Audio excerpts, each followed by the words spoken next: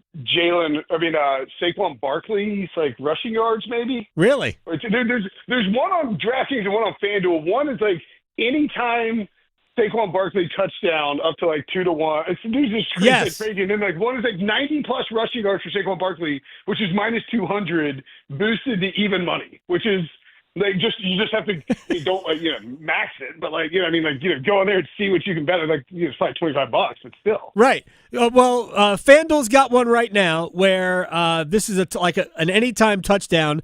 There's a boost, but also if your anytime touchdown is either the first or the last touchdown, you get into a pool for $2 million in bonus bets. You know who the player to bet on in that is? To me, it would be like a Dak Prescott or a Dallas Goedert, somebody you're not going to be in a mix with 45,000 people.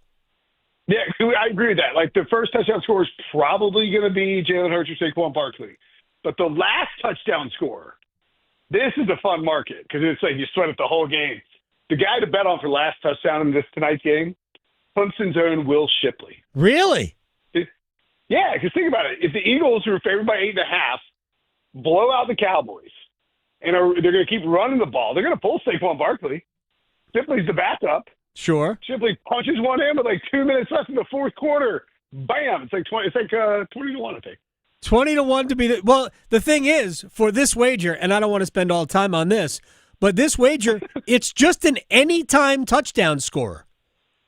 But if it happens to be the first or the last, you're in the mix for. I'm just saying that I think that Will Shipley last touchdown score is a good bet. I like it. We will file that away, and I will seek out and see what that total is. All right, I threw a few things to you yesterday. That let's real quick talk about this game. Dallas without Micah Parsons defensively should be a problem. For them, not for Philadelphia. But everybody in the world assumes the Eagles are going to win this game. Do they have any trouble apart from simply not being emotionally ready? I mean, I guess you could maybe suggest that, another change at offensive coordinator. And this is just what happens when you win, right? Right. You win football games, you win Super Bowls. Your coaches, assistant coaches get hired to go other places. So you've got a new OC in town. My guess would be that Philadelphia, because of the change in the coaching staff, decides to play it a little close to the vest if they can. I just don't think they're going to bust out all the trick plays tonight. When you lose Micah Parsons for a defense, it obviously affects your pass rush, clearly. Yeah. It also affects everything else on your defense. And so, you get Kenny Clark back in there, and that's great. In theory, now they can just run to the outside. Play action is going to be wide open against a secondary that's kind of banged up for Dallas. And now, when you lose an elite pass rusher, it puts so much more pressure on the back end of the defense because you don't have a guy getting home consistently to the quarterback who now has time. Good pass rush makes cornerbacks look better. It makes secondaries look better. So I think if Philly can run the ball early, and they should be able to because they ran the ball on everybody last year, not much has changed meaningfully. If they can run the ball early, there are going to be a couple, some looks down the field to A.J. Brown and Devontae Smith where they can absolutely blow this wide open, play defense, stop the Cowboys, and if you get the ball back, Philly is going to chomp clock. So yeah. I like the under in this game. I would, obviously you like Philly at -6.5. I don't know about 8.5. That's pretty steep. But I think Philly kind of has their way and dominates without winning by 30, if that makes sense. Okay, that makes perfect sense. All right, in almost every season, I don't recall if there was one last year. I'll have to go back and look at it. But in almost every season, there is a worst to first in a division. There was at one point we had it 8 years in a row. A team that finished last the year before finished first the following season. Might have happened 8 years in a row in the NFC South, honestly. Where is that biggest possibility, do you think? See, now you got to agree with the last place. I mean, I'm sorry. I'm being accosted by my stupid little spaniel, George. Anyway, I'm trying to think of all the last place. So, I think you rule out the AFC North because that's just asking too much, right? Right. You can. Basically, I just need you. I'm trying to. New England couldn't win? Did New England? They finished ahead of the Jets. New England couldn't win that division. Not with Buffalo there. Right. Cleveland's not going to do it. I got the list up. All right, Cleveland's not going to do it. Tennessee, I wouldn't rule out quite yet. The Raiders are going to rule out because the Chiefs are there. Broncos and Chargers are still pretty good. The Giants, the Eagles are pretty stacked. The Bears are a very good option. The Saints, no thank you. And, here you go. I mean, the 49ers. 49ers and the Bears would be my picks.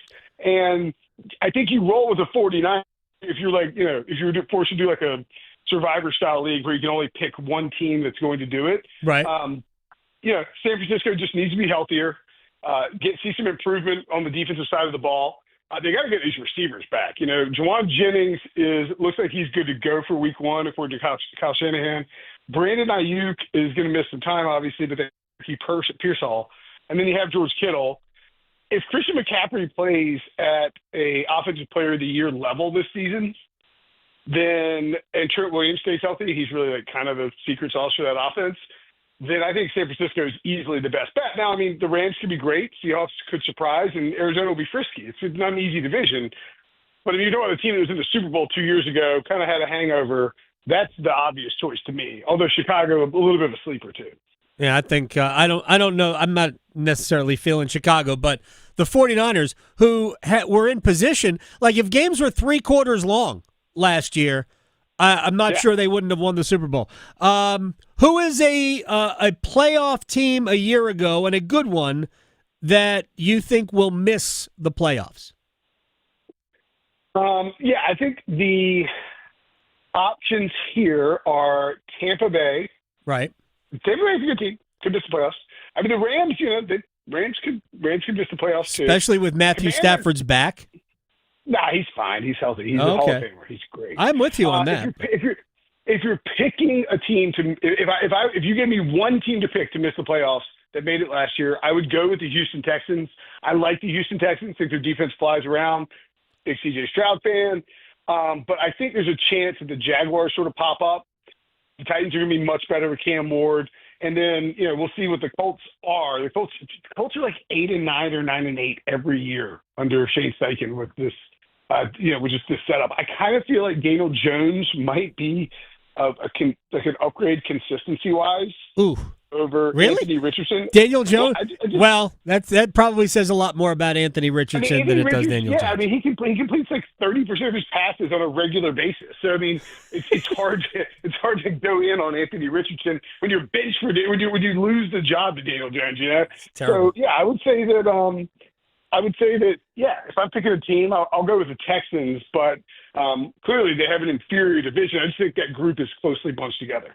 I agree with that. All right, give me one of the sexy hot teams. I was actually thinking about the Bears with this question because a lot of people think the Bears are going to be great or have a chance, right? Or weeks ago I made a declarative statement, and I can't believe how many people are on board with this.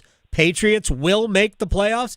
How many? Who is an emerging team, and I use emerging in air quotes, and for people watching on YouTube, I just gave you those, that will disappoint. That, you know what? They weren't ready. I think it's the Patriots. When you said that a few weeks ago, I actually went and looked to see what the odds were, because I was like, man, you give me 3-1 on the Patriots to make the playoffs. I can get down for that. It was -120. Are you kidding me? Like the Patriots are favored to make the playoffs? They're favored to make the playoffs? Yes, he's got people. It's like this is like it's not. I mean, it's a hot take. I thought it was a hot take when you said it. It's apparently the take du jour around the NFL, because the Patriots have gotten absolutely steamed in terms of their odds to make the playoffs, their win total, all that stuff. Here's a couple obvious problems. There's only so many slots. I don't think they're going to win the division. I think Buffalo, as long as Josh Allen is healthy, is a 12-plus win team. So that immediately rules out, like the easiest path to the playoffs, winning your division. That means you have to fill one of 3 wildcard spots. Well, even the Steelers, who you could easily talk me into missing the playoffs, and having a 9-8 with Mike Tomlin again and missing the playoffs. The Steelers upgraded at quarterback, I think, with Aaron Rodgers a little bit.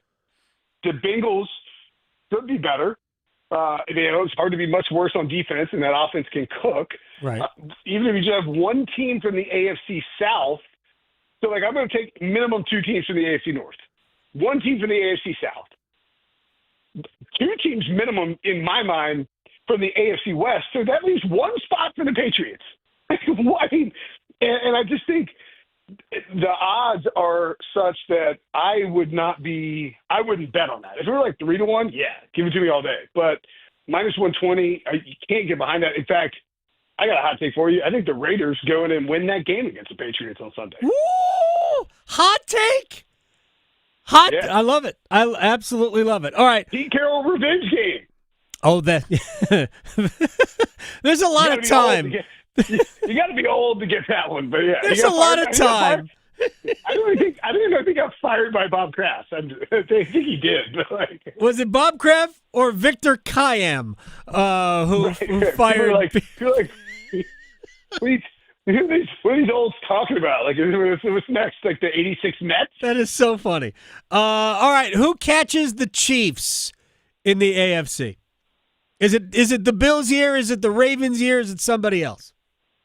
I mean, until further notice, it's a 3-horse race in the AFC, right? And it's gonna come down to either Lamar Jackson, in my opinion, either Lamar Jackson or Josh Allen having the ball late, or Patrick Mahomes having the ball late. 2 of those guys are gonna be matched up in the AFC Championship game, more than likely, barring some bizarre seeding setup or injuries.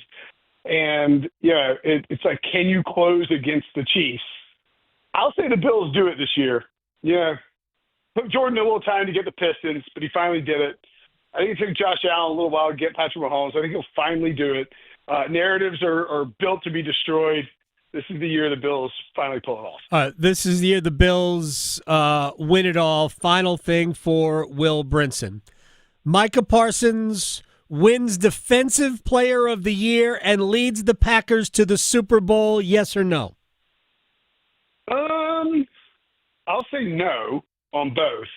But I don't have a problem with anybody who picks the Packers to make the Super Bowl out of the NFC. I think they're going to be a really good team. They're well coached. Jordan Love, I don't think was entirely healthy last year, just from what you hear, coming out of Green Bay. And it affected his practice time, which might matter to some people more than others, without me saying anything about Jordan Love. I'm just saying, that's what you hear. And, if he's healthy this season, they're absolutely a contender. The problem is that division is brutal. Yeah. Like I said, the Bears could get, I think the Bears will be friskier than people think. I think Caleb Williams has a great year. I don't buy the people who think that the Lions take a massive step back because they lost their coordinators and some O-line pieces. I think they'll be very good. And then, the Vikings are a little bit of an unknown with JJ McCarthy having never thrown a regular season NFL pass. Right. But, if Kevin O'Connell's rolling with him, I'm going to trust Kevin O'Connell because until further notice, he's shown that he deserves to be trusted. So, really tough division. If they were in the NFC South, I think you pencil the Packers in for 14 wins and a bye. All right, I lied. Panthers win 7 games. True or false? Oh, false. They win 12. Just kidding. No, I think the Panthers win 9 games. 9 games. You said 12. My heart skipped a beat. Yeah, no, I think Carolina's going to be better. I think T-Mac is going to have a monster year. Okay. Really and look, it's boom or bust for Carolina. I don't think, I guess 9-8's not boom. No, it's 9-8's boom for the Panthers, right? It's boom. 2. 9-8 is boom, and 9-8 gives them a chance at the division, I think. Yeah, for sure. Yeah, 9 wins and you are in the mix in the NFC South, 100%. I think Atlanta's going to be tough. But, a lot of unknowns there, too. New Orleans might be putrid. And Tampa, I think Tampa has a high floor but a low ceiling. I agree with that. I agree. Will Brinson, senior NFL writer, CBSSports.com. Check out his best bets work on CBSSports.com. We will sort the Sunday pile Monday morning, or actually it's Monday afternoon. It's Monday morning somewhere, just not where you and I will be. That's right. All right, sir. I appreciate your time, man. Talk to you next week. Enjoy the football. See you next week. You got it. Will Brinson, senior NFL writer, CBSSports.com. We are going to do questions and answers next. Making more sports sense than social media trolls. The Adam Gold Show on the North Carolina Sports Network. Are you taking care of someone on Medicare? Navigating Medicare can be overwhelming. You're not alone. The NC Department of Insurance SHIP program can help you figure out what steps to take and when. SHIP counselors can answer your questions. Visit ncshiip.com or call toll-free at 855-408-1212. SHIP provides free, unbiased help in all 100 counties. Project supported by grants from the Administration for Community Living. Contents do not necessarily represent official views of, nor an endorsement by ACL, HHS, or the U.S. government. As the health director in Haywood County and a nurse here in North Carolina, I can tell you that the 988 Suicide and Crisis Lifeline saves lives. No matter your struggle, you are not alone. The 988 Suicide and Crisis Lifeline is free, private, and always available. 988 Lifeline counselors are ready 24/7 to speak with you, help you cope, and get you connected to the support that is right for you. 988, the National Suicide and Crisis Lifeline. Call, text, or chat 988 24/7. Brought to you by the North Carolina Department of Health and Human Services. For North Carolina high school seniors, the countdown to college is on. And at CFNC, we've got all the resources and information needed to get you on campus next year. Take College Application Week, for example. Did you know you can apply for free at many North Carolina colleges from October 20th through October 26th? Sure can. Don't miss the opportunity to save some money applying to college. And for more help, visit cfnc.org/C2C. Did you know? Atlantic hurricane season runs through November. From gathering necessary supplies to planning an evacuation route, now is the time to make sure you and your family are prepared. And if a storm damages our electric system, local public power providers are ready to respond and restore power quickly and safely. As a public power customer, you benefit from having an electricity provider that restores power faster than other providers do. Visit electricities.com for storm preparation tips and resources. At North Carolina Farm Bureau Insurance, you're more than a policy, you're family. With offices in every county, we're close by when it matters most. Our local agents customize coverage to fit your life. And our award-winning claims team delivers fast, quality repairs. It's no surprise Forbes ranked us the #1 auto insurer in America. North Carolina Farm Bureau Insurance. Helping you is what we do best. Now, all across North Carolina, it's Carolina Newsmakers. Each week, leaders from politics, education, business, and the arts join Don Curtis to share insights and ideas shaping our state. Listen on radio stations throughout North Carolina and on demand at carolinanewsmakers.com. Carolina Newsmakers is presented in part by the North Carolina Academy of Family Physicians, advancing family medicine in North Carolina since 1947. Have you ever considered a career as a public power line worker? Public power line workers use a variety of specialized skills to build and maintain a locally owned and operated electric system. As a public power line worker, you can expect a career that allows you to work close to home, a safety record superior to other energy providers, and training and apprenticeship opportunities. Learn more about public power and careers in public power at electricities.com. My name is Andrew Dotson. I'm a peer support specialist here at Phoenix Counseling Center. As a young man, 18 years old, I joined the military, went to Afghanistan in 2012, went through some hard situations, saw some things that were traumatizing. There's a number that I memorized, 105. That's the room number right around the corner. Room 105 was where I stayed last time I was a patient here, right before I got ready to really get sober. The first step in recovery is walking through the door and saying I need help. Visit ncdhhs.gov/crisis services. This is Adam Gold. You know, soap attracts dirt, right? That's what soap does. It attracts dirt. Right now, Bill Belichick is soap. That's what he is. Yeah. He's soap. Yeah. He's attracting all this dirt. Or he's like an overripe banana and it's attracting all these gnats. The Adam Gold Show.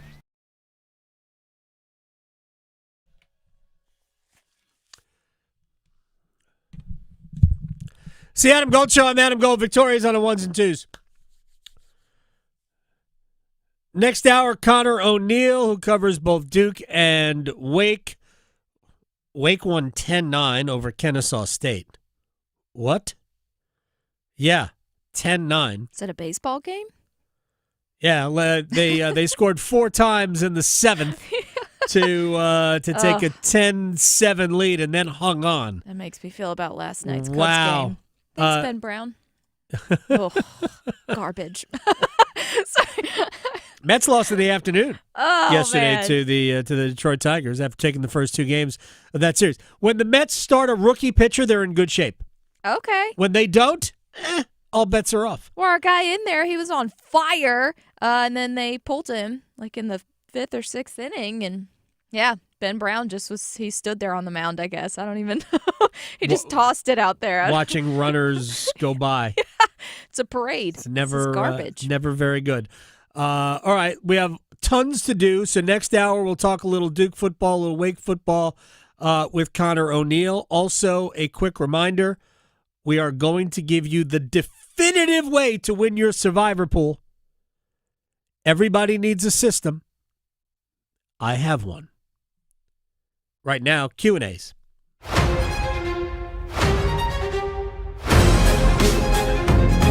Okay, so first up, this came from our YouTube stream, so you are welcome to put those there or tweet at us on Twitter.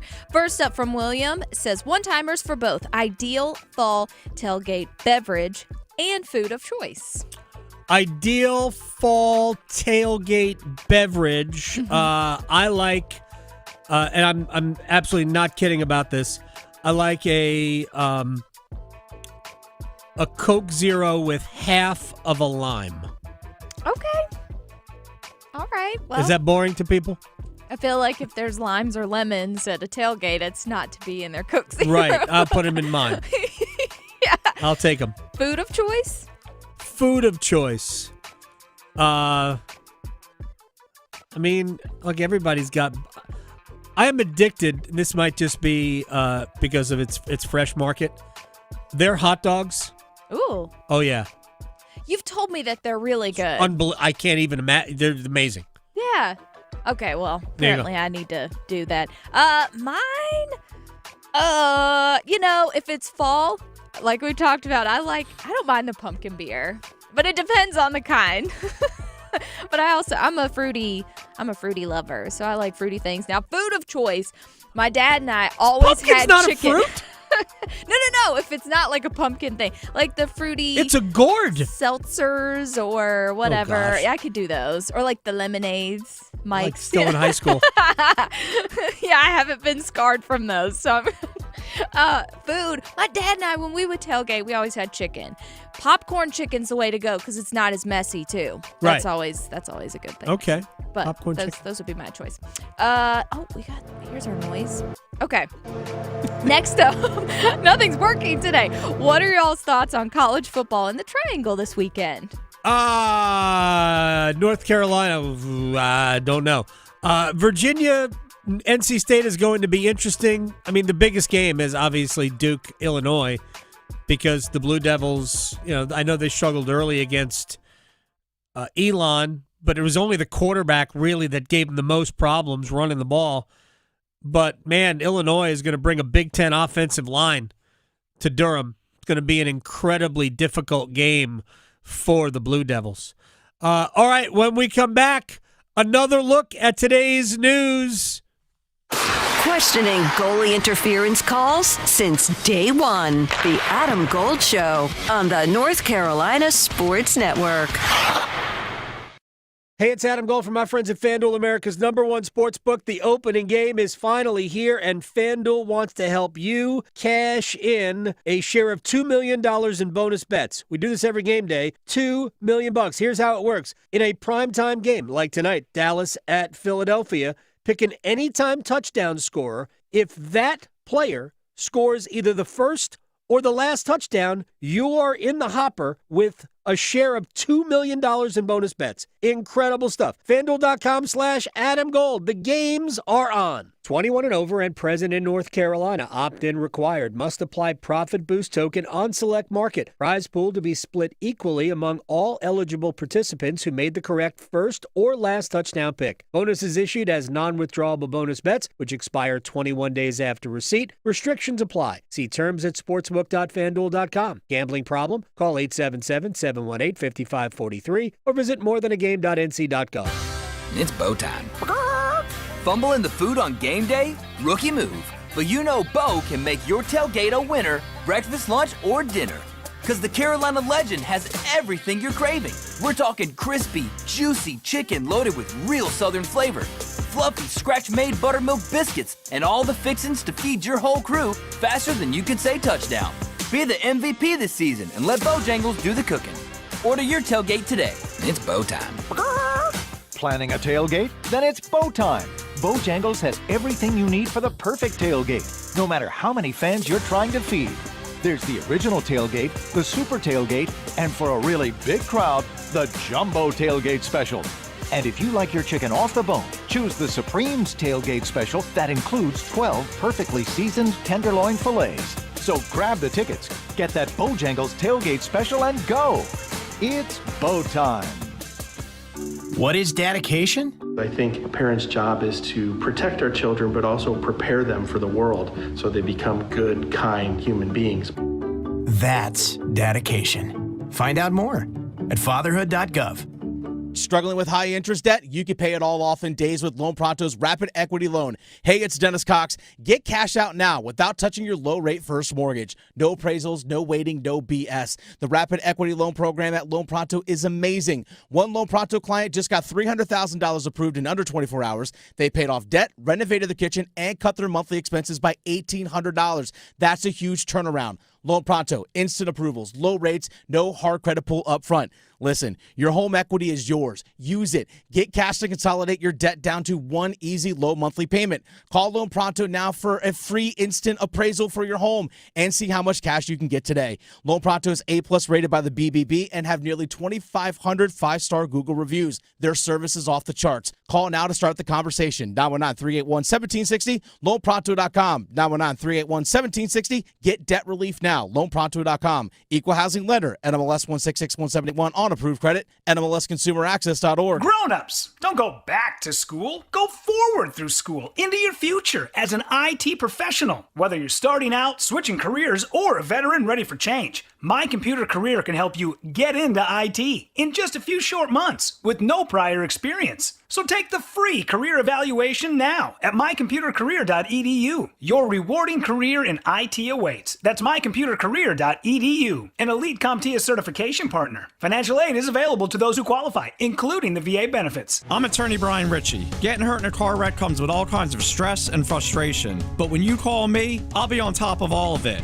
So all you need to worry about is getting better. If you've been injured in a car wreck, I'm on top of it. Contact us at richielaw.com.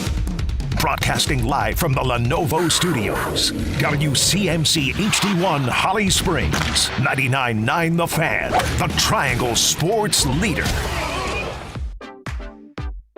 This is wide open. We don't know about Georgia, okay? This Georgia team could be very good. I said weeks ago that I thought Auburn was gonna beat Alabama in the Iron Bowl. Is Auburn gonna surprise anybody? I mean, there are teams out there like Tennessee that looked great without Nico Iamaleava. It's very early, but yes, if I had to project the SEC champ today, it would be LSU because it's going to be the most complete team with that defense.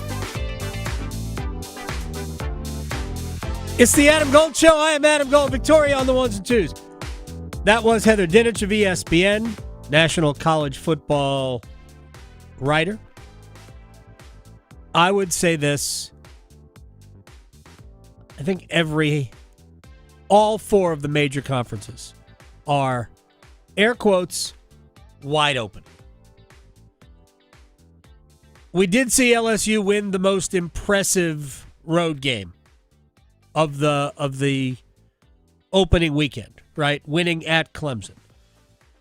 Of course, maybe Clemson's not that good, in which case, why did LSU only score 17? And I do think Clemson will be good. I do wonder how good.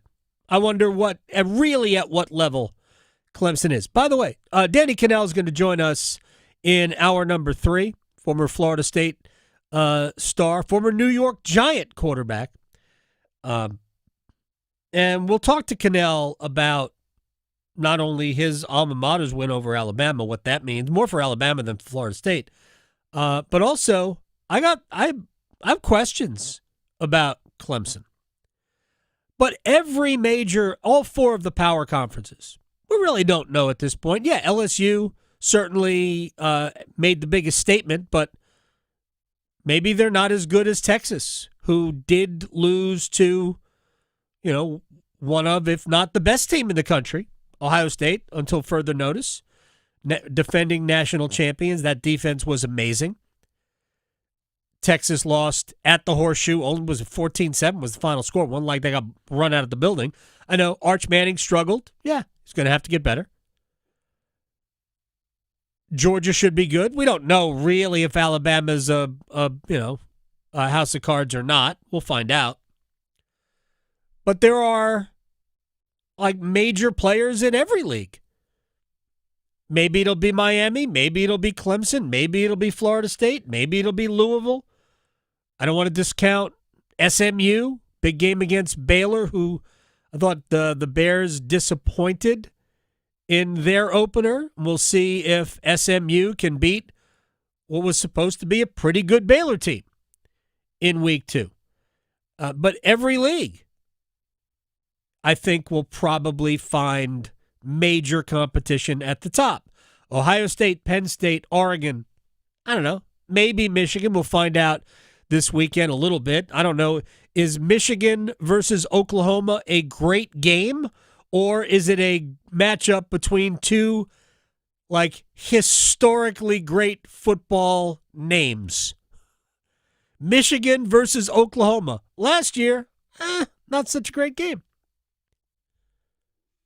But we don't know. But, yeah, I think it's almost a No Crap the Magazine exclusive if you say that conference is wide open. Unless there's one team that everybody knows is way better than everybody, like the old ACC where it was Florida State or Clemson. So much better than everybody else. But I don't think we have that at all in college football. I really don't. That's probably because the smallest of these conferences has 16 teams in it. Probably has something to do with that. All right, shall we run it back? And we are going to talk with Conor O'Neill about the Blue Devils and Illinois. And we'll find out if he was at all nervous. Wake Forest 10, Kennesaw State. Kennesaw State. Kennesaw isn't even a state. No. 10-9. Wake Forest wins it. We'll do that in about 10 minutes. All right, let's get to some other things. We have the National Football League going tonight. That's exciting. It is exciting. The NFL is back. Micah Parsons not playing because the Dallas Cowboys traded him. Dallas at Philadelphia. Look, Will said it before, didn't he? Said that the Eagles have the best roster in the NFL. Or maybe whether he said it or I was listening to Unsportsmanlike this morning and they said it. Somebody said it. Right? If you look at rankings of best rosters, the Eagles will be on top. The Ravens, by the way, probably listed second on that list. My question about the Eagles, sometimes when you have just won, it's hard to get the next season going. Just a little bit different in the opener. So I think there is some trepidation, but man, the Eagles are way better than Dallas. So even if they get started slow, I think they'll be fine in week one. Dallas, man, good thing Jerry Jones has the highest paid quarterback in the NFL because Dak Prescott's going to have to absolutely carry his team offensively in the opener to keep it close. I think the only way Dallas keeps it close is if we're talking about a game that's played with both teams getting into the 30s.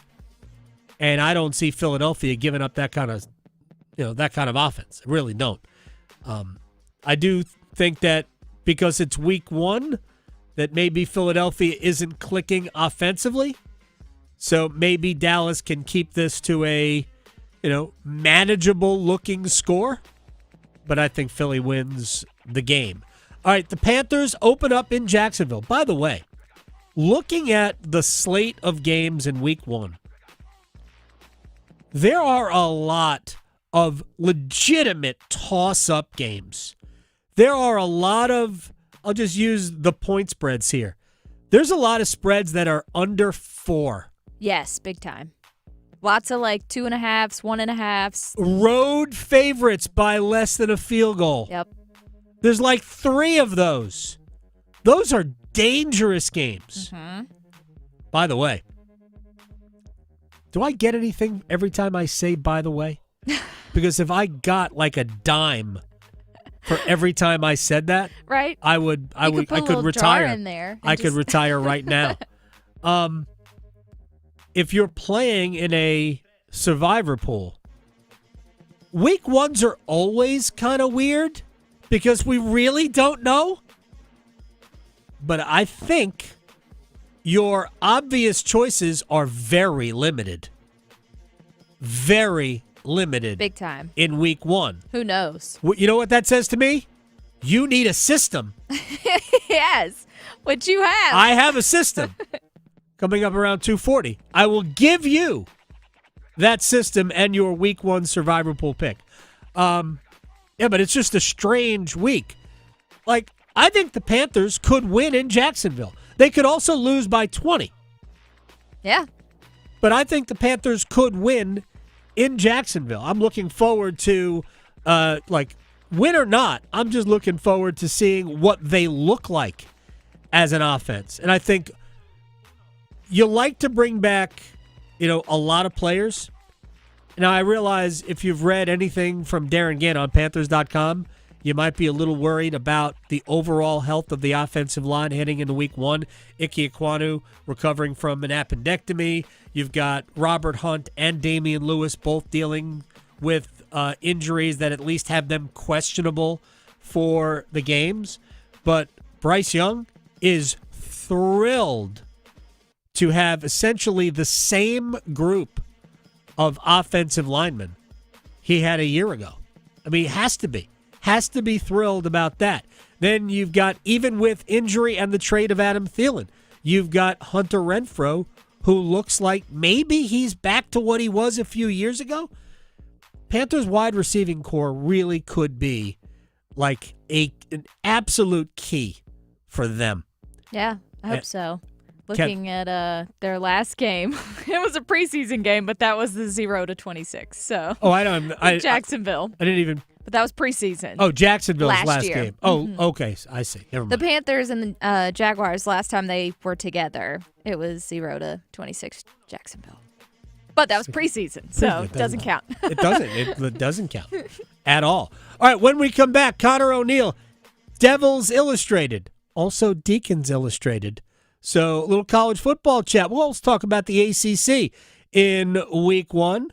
All of that. Oh, and by the way, again, dime in the jar. Yeah. The Rich Eisen show, which is now back on ESPN, they had Bill Burr. I don't know if it was yesterday or the day before, whatever it was, probably sometime this week. And Bill Burr is a New Englander and a big Patriots fan. And that went about as you would expect. So you'll hear that coming up as well. Next. Chapel Hill to Charlotte, Greenville to Greensboro. Your sports, his state. The Adam Gold Show on the North Carolina Sports Network. The road to college football's national championship runs through 99.9 The Fan. All the best teams, all the cool traditions, and all the touchdowns. Lopez in the pistol with Hood behind him. He will hand to him. Hood right side. Slithers through and powered home. Touchdown, Carolina. What a start for Belichick in the heel. College football on The Fan is powered by Roofworks and Wilkinson Chevrolet Cadillac Buick GMC in Sanford.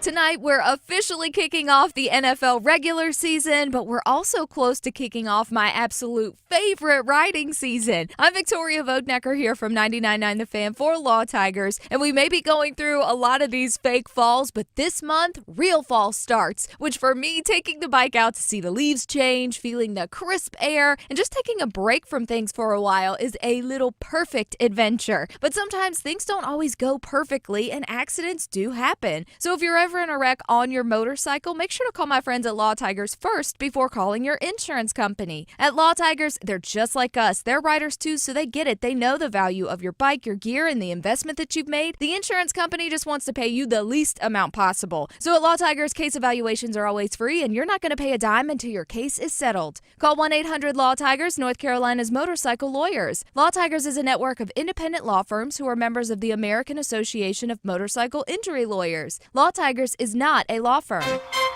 See if you're a winner every night. Watch live lottery drawings on WRAL-TV's 11 o'clock news. That's right, Carolina Pick 3, Carolina Pick 4, and Carolina Cash 5 numbers every night on WRAL-TV's 11 o'clock news. See if you're a winner before you go off to bed. Get your lottery numbers live every night. North Carolina Education Lottery. Only on WRAL-TV's 11 o'clock news. When you're hiring, have you ever felt like you're missing out on meeting great candidates? Well, they're not hard to find when you go to ZipRecruiter. ZipRecruiter helps 10 million people with their job search every day. People who are actively looking for jobs like yours. So it's easy to find the right person fast. 4 out of 5 employers who post on ZipRecruiter get a quality candidate within the first day. Try ZipRecruiter for free at ZipRecruiter.com/free.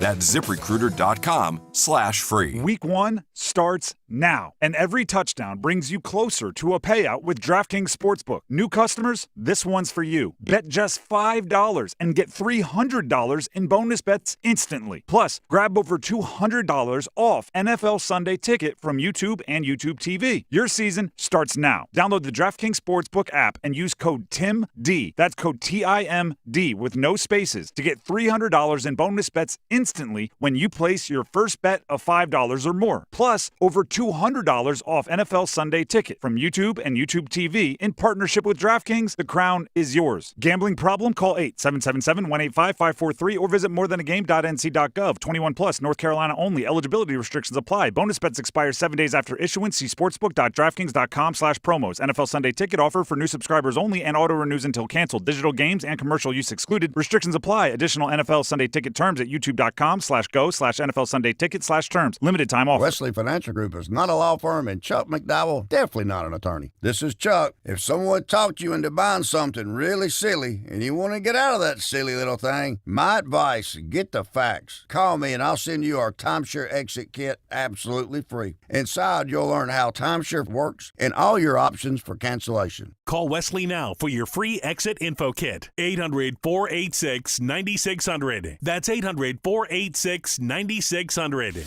One Adam. Gold. One Adam. Gold. Turtle cake? Like, what do we... What? Isn't that an ice cream? What? Where's the confetti cake? Because, hello, confetti cake, delicious. With the little, I don't even know if it's real, but the little dots in the icing, like...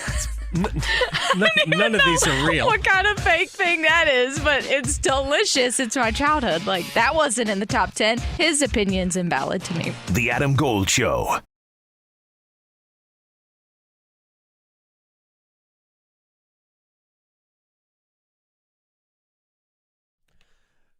It's the Adam Gold Show. I am Adam Gold. Victoria on the ones and twos. Next hour, Danny Kannell on the ACC, although that will come up as we chat up Conor O'Neill, Devils Illustrated, Deacons Illustrated, who joins us on the Adam Gold Show. Duke, after halftime, looked much better. They won the game. They had a little trouble with the quarterback from Elon. Now the big challenge, of course, is Illinois. And Wake Forest blew out Kennesaw State 10-9. 10-9, Conor O'Neill. I don't want to spend a ton of time with the Deacons, but let me just ask you this. Was that a bad sign or just a bad start? I'm going to err on the side of just a bad start, only because, to borrow the phrase of another press box colleague, when you build the plane out of DeMond Claiborne and he's out there for 4 snaps, it kind of throws a wrench into everything that you've built your offense around. Right.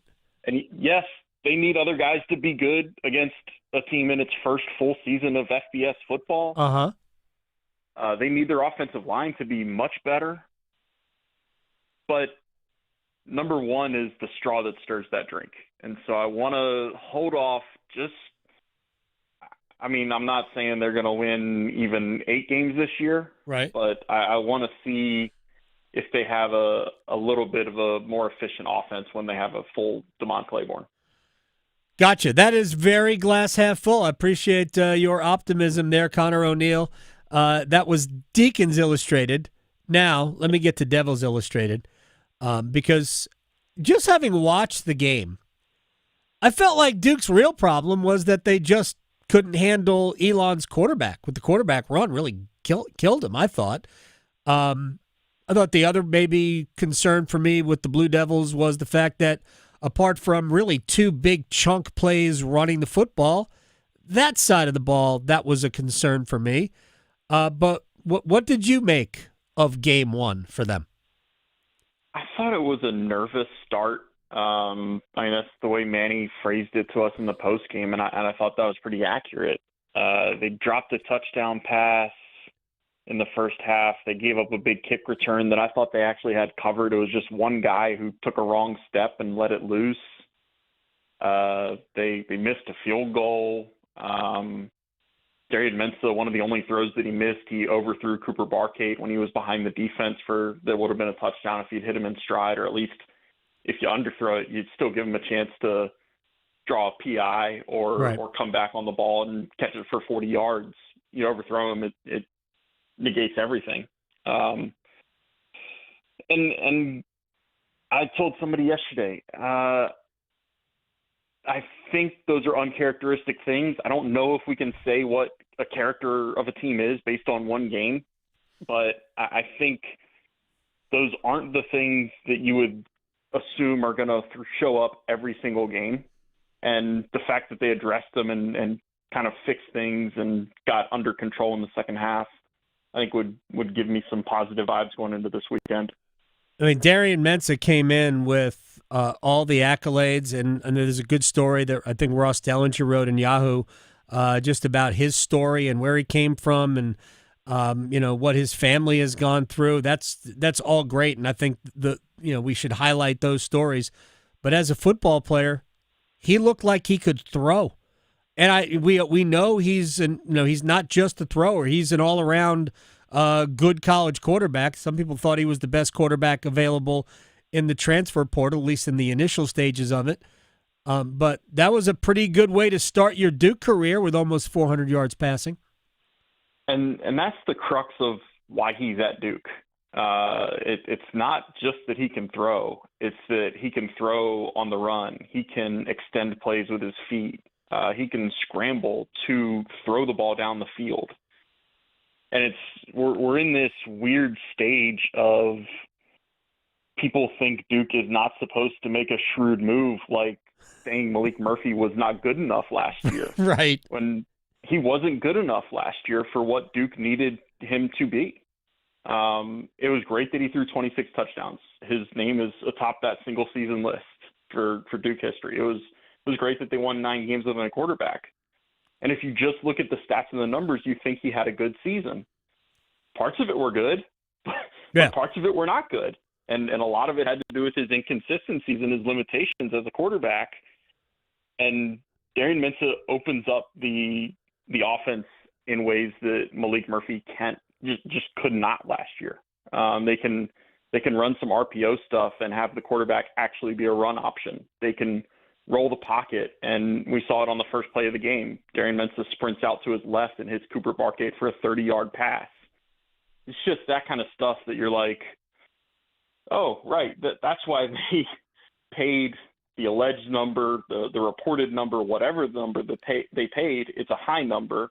That's why they went out and did it. That's why a day after Malik Murphy went into the transfer portal, I think it was the Incarnate Word basketball game, Darian Mensah's out there in the plaza getting ready to go into the game. Yeah. And you didn't just decide to fly up from New Orleans on a whim that afternoon or morning.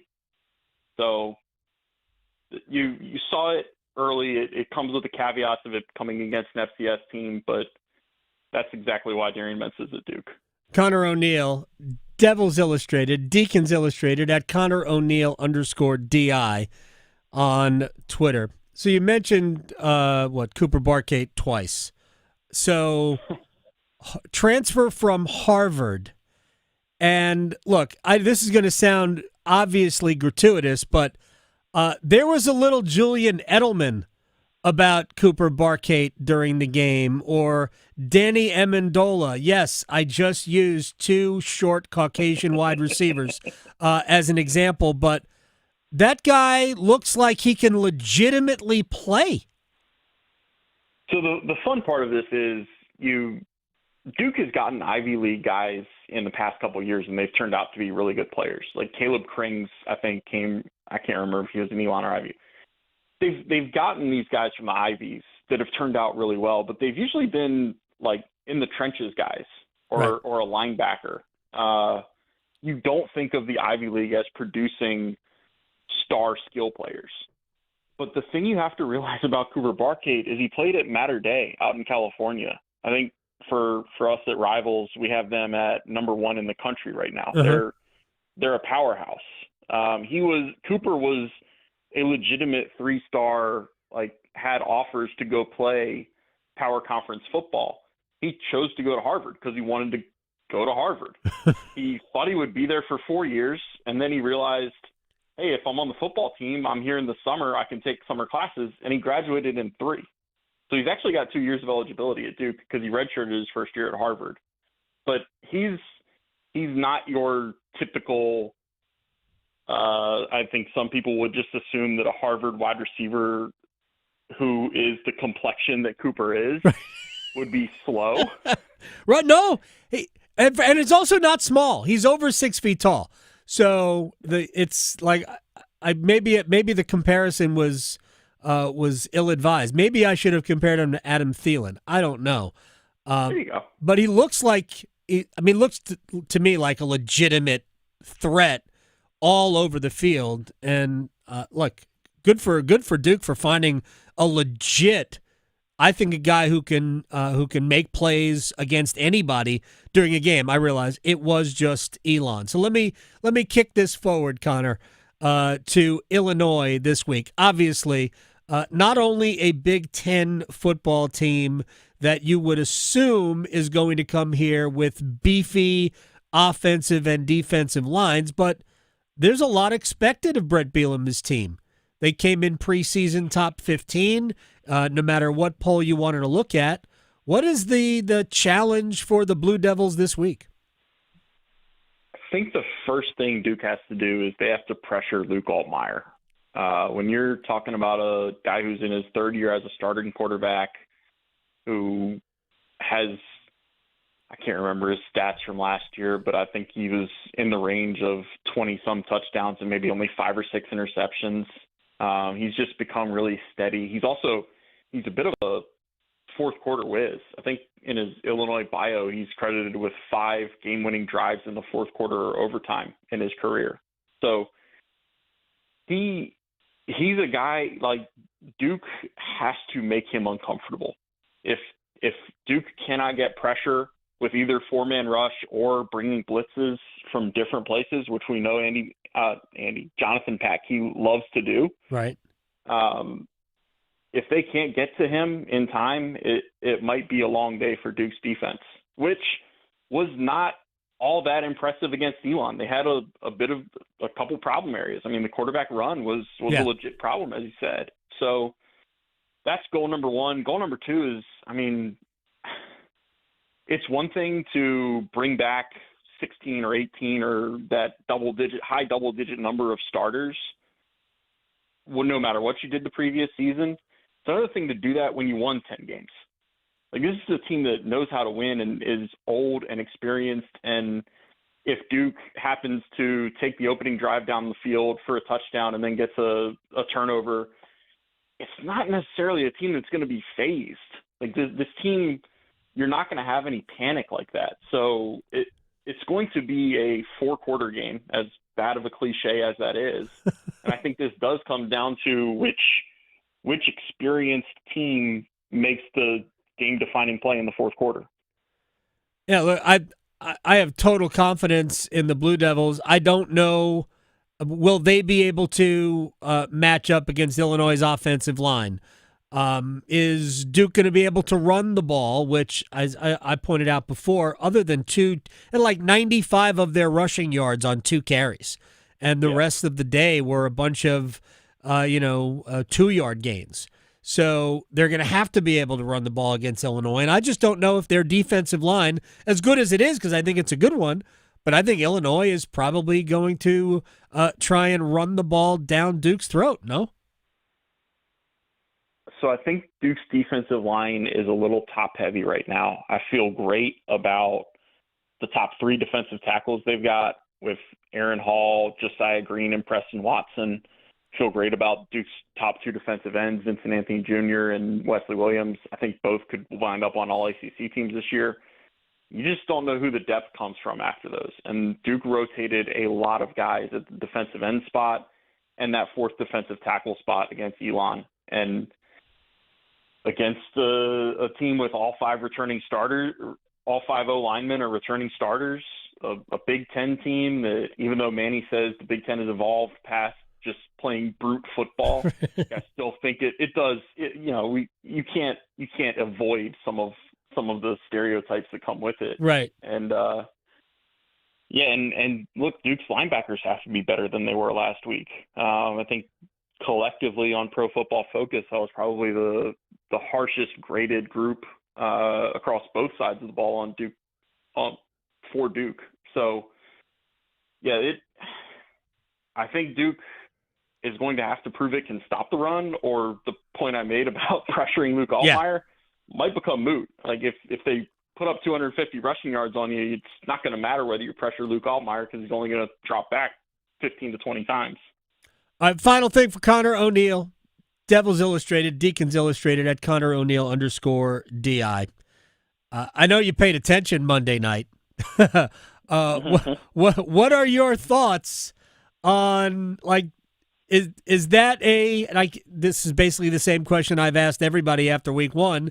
Is what we saw truly alarming, or do you think that was just week one and maybe TCU is legitimately good?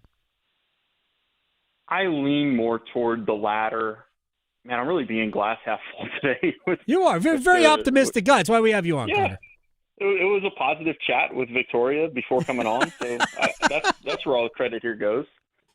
No, I mean, TCU might be legitimate. Like, that's kind of getting lost in the sauce and lost in all of their Twitter gloating. They might be a legitimate top 20 team in the country. So I don't know that anybody in their right mind was thinking Carolina would be a top 20 team in the country this season. Right. The concerning part is kind of the effort that showed up when things got bad. It's the tackling was atrocious for a staff that allegedly has some football geniuses. Right. That's where I don't know how much of the next 3 weeks is really going to tell us that Carolina has fixed that. Right. I said yesterday that the only definitive proof we could get out of the game at Charlotte would be bad. Right? If they're no good against Charlotte, then we know that this team is no good and won't be any good this year. But if they go down there and blow out the 49ers, we're going to go, how good is Charlotte? We probably won't know until Central Florida. Yeah, I agree with that. My one prevailing thought is just there are no shortcuts in college football. You cannot buy your way into having a CFP contender or a legitimate program with good roots and a foundation that you can build with. I know everybody wants to draw the Indiana comparison and use what they did last year, but Kirk Cignetti brought a ton of players from James Madison who had been in his system, and they targeted the right players in the transfer portal. And you just didn't see that with this staff. No. And how could you? They're not college guys. So yeah, it's funny. Maybe they figure it out. I just don't know. All summer long, Chip Patterson saying that there wasn't the same level of talent in the transfer portal this year than as had been in past transfer portals. So that even put Carolina further behind it. And Indiana also had the advantage of having a trash schedule that anybody was, so they were able to kind of ease into it. Carolina's schedule has been ridiculed, but for being easy, but that's mostly what we look at in terms of conference games. The non-conference probably isn't going to be that easy, having to go on the road to Central Florida for their fourth game, not to mention they're on the road. I still don't understand why they're playing at Charlotte, other than it's still in state at least, but just would make more sense to play this game in Chapel Hill. Conor O'Neill, Devils Illustrated, Deacons Illustrated at Conor O'Neill _DI. My friend, thank you very much. Thanks, Adam. You got it.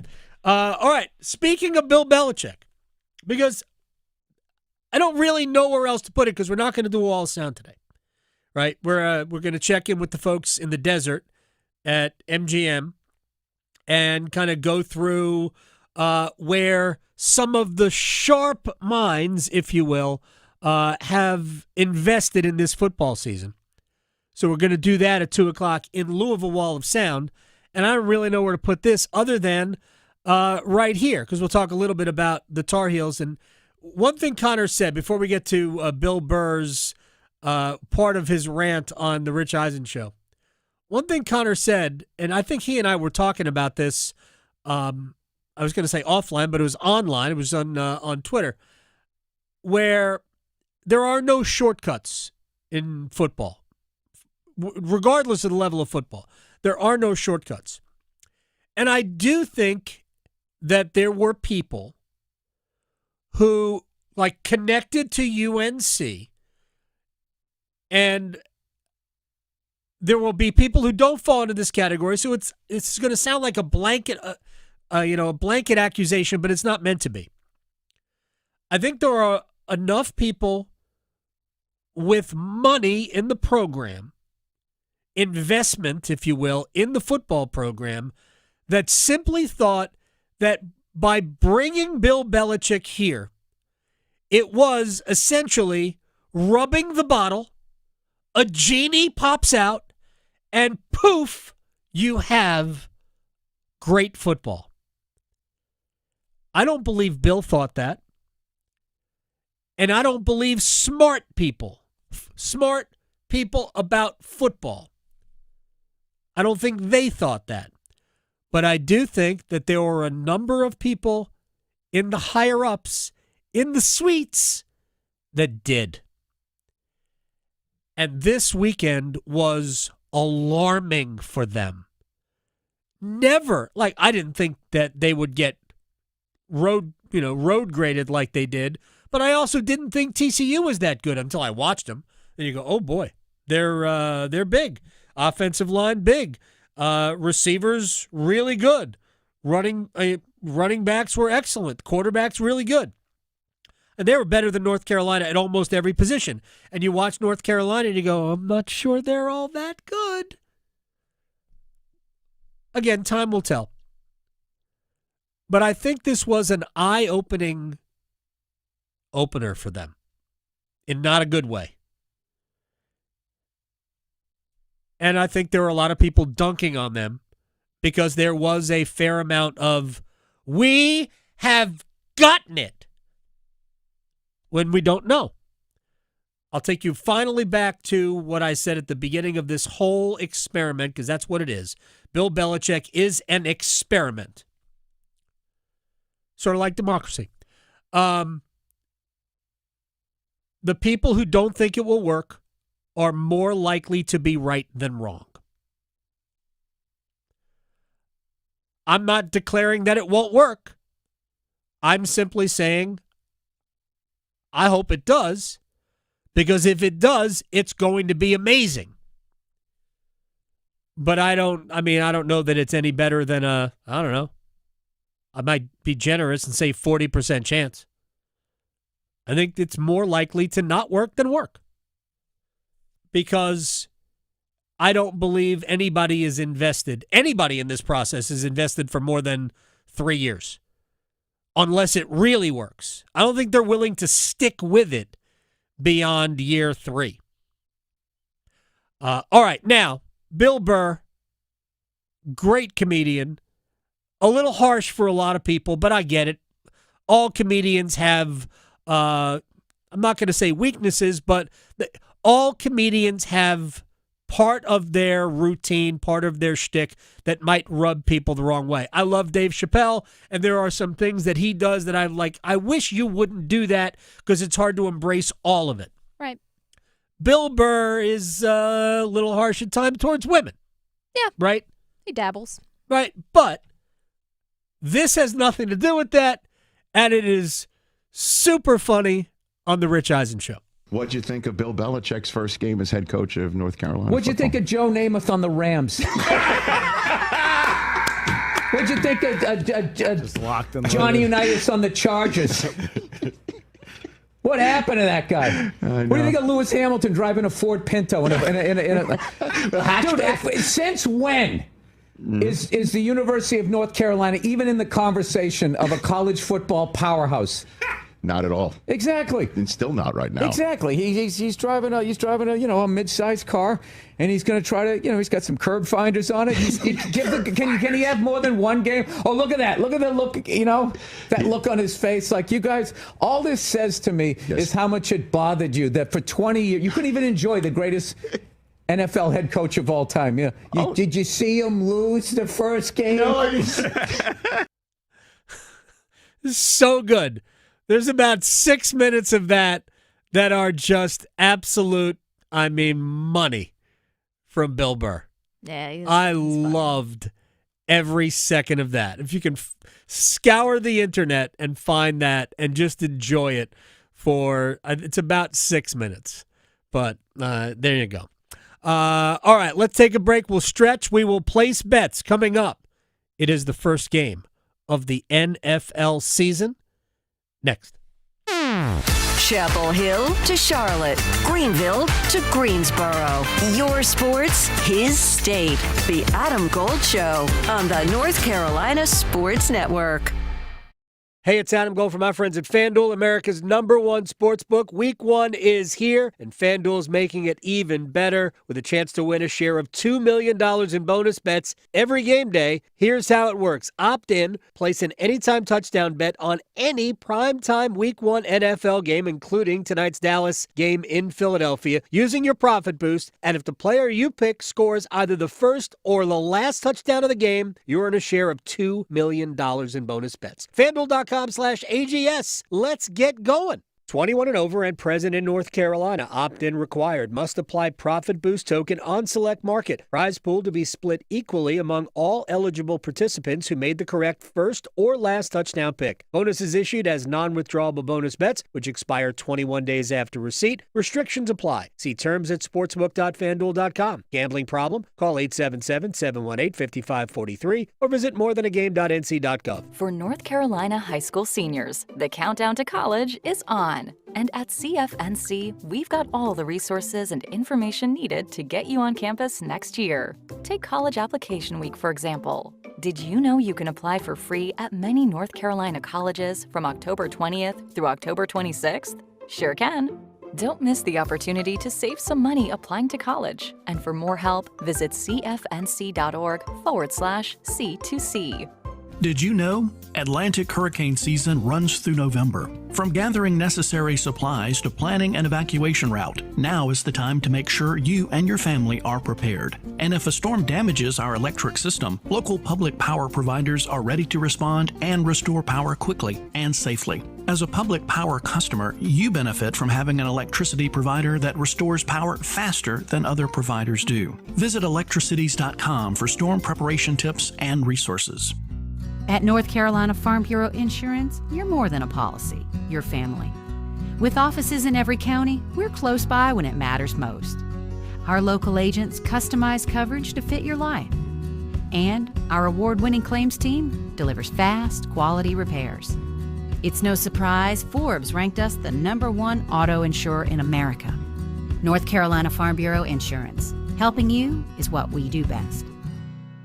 Now, all across North Carolina, it's Carolina Newsmakers. Each week, leaders from politics, education, business, and the arts join Don Curtis to share insights and ideas shaping our state. Listen on radio stations throughout North Carolina and on demand at carolinanewsmakers.com. Carolina Newsmakers is presented in part by the North Carolina Academy of Family Physicians, advancing family medicine in North Carolina since 1947. Have you ever considered a career as a public power line worker? Public power line workers use a variety of specialized skills to build and maintain a locally owned and operated electric system. As a public power line worker, you can expect a career that allows you to work close to home, a safety record superior to other energy providers, and training and apprenticeship opportunities. Learn more about public power and careers in public power at electricities.com. Crisis Services helped me get back on track. They listened without judgment and made sure I had the support that I needed. No matter what you're going through, there's someone who will listen. I wasn't alone, and neither are you. Whatever your crisis, you have options. Reaching out for help was the best decision I ever made. You can too. It's okay to need support. No matter your crisis, you have options. Visit ncdhhs.gov/crisis services. My Alzheimer's diagnosis was hard, but early detection allowed us to take control of the situation. Go to alz.org/time to talk. A message from the Alzheimer's Association. This is Adam Gold. The American Cornhole League. I don't know if you can wager on it. Let me go to FanDuel and find out if you can wager on it. I think I read you can get a scholarship. Kids in high school can actually get scholarships for cornholing. Who knows? I don't know what the technical term I'm just not going to say anything. The Adam Gold Show.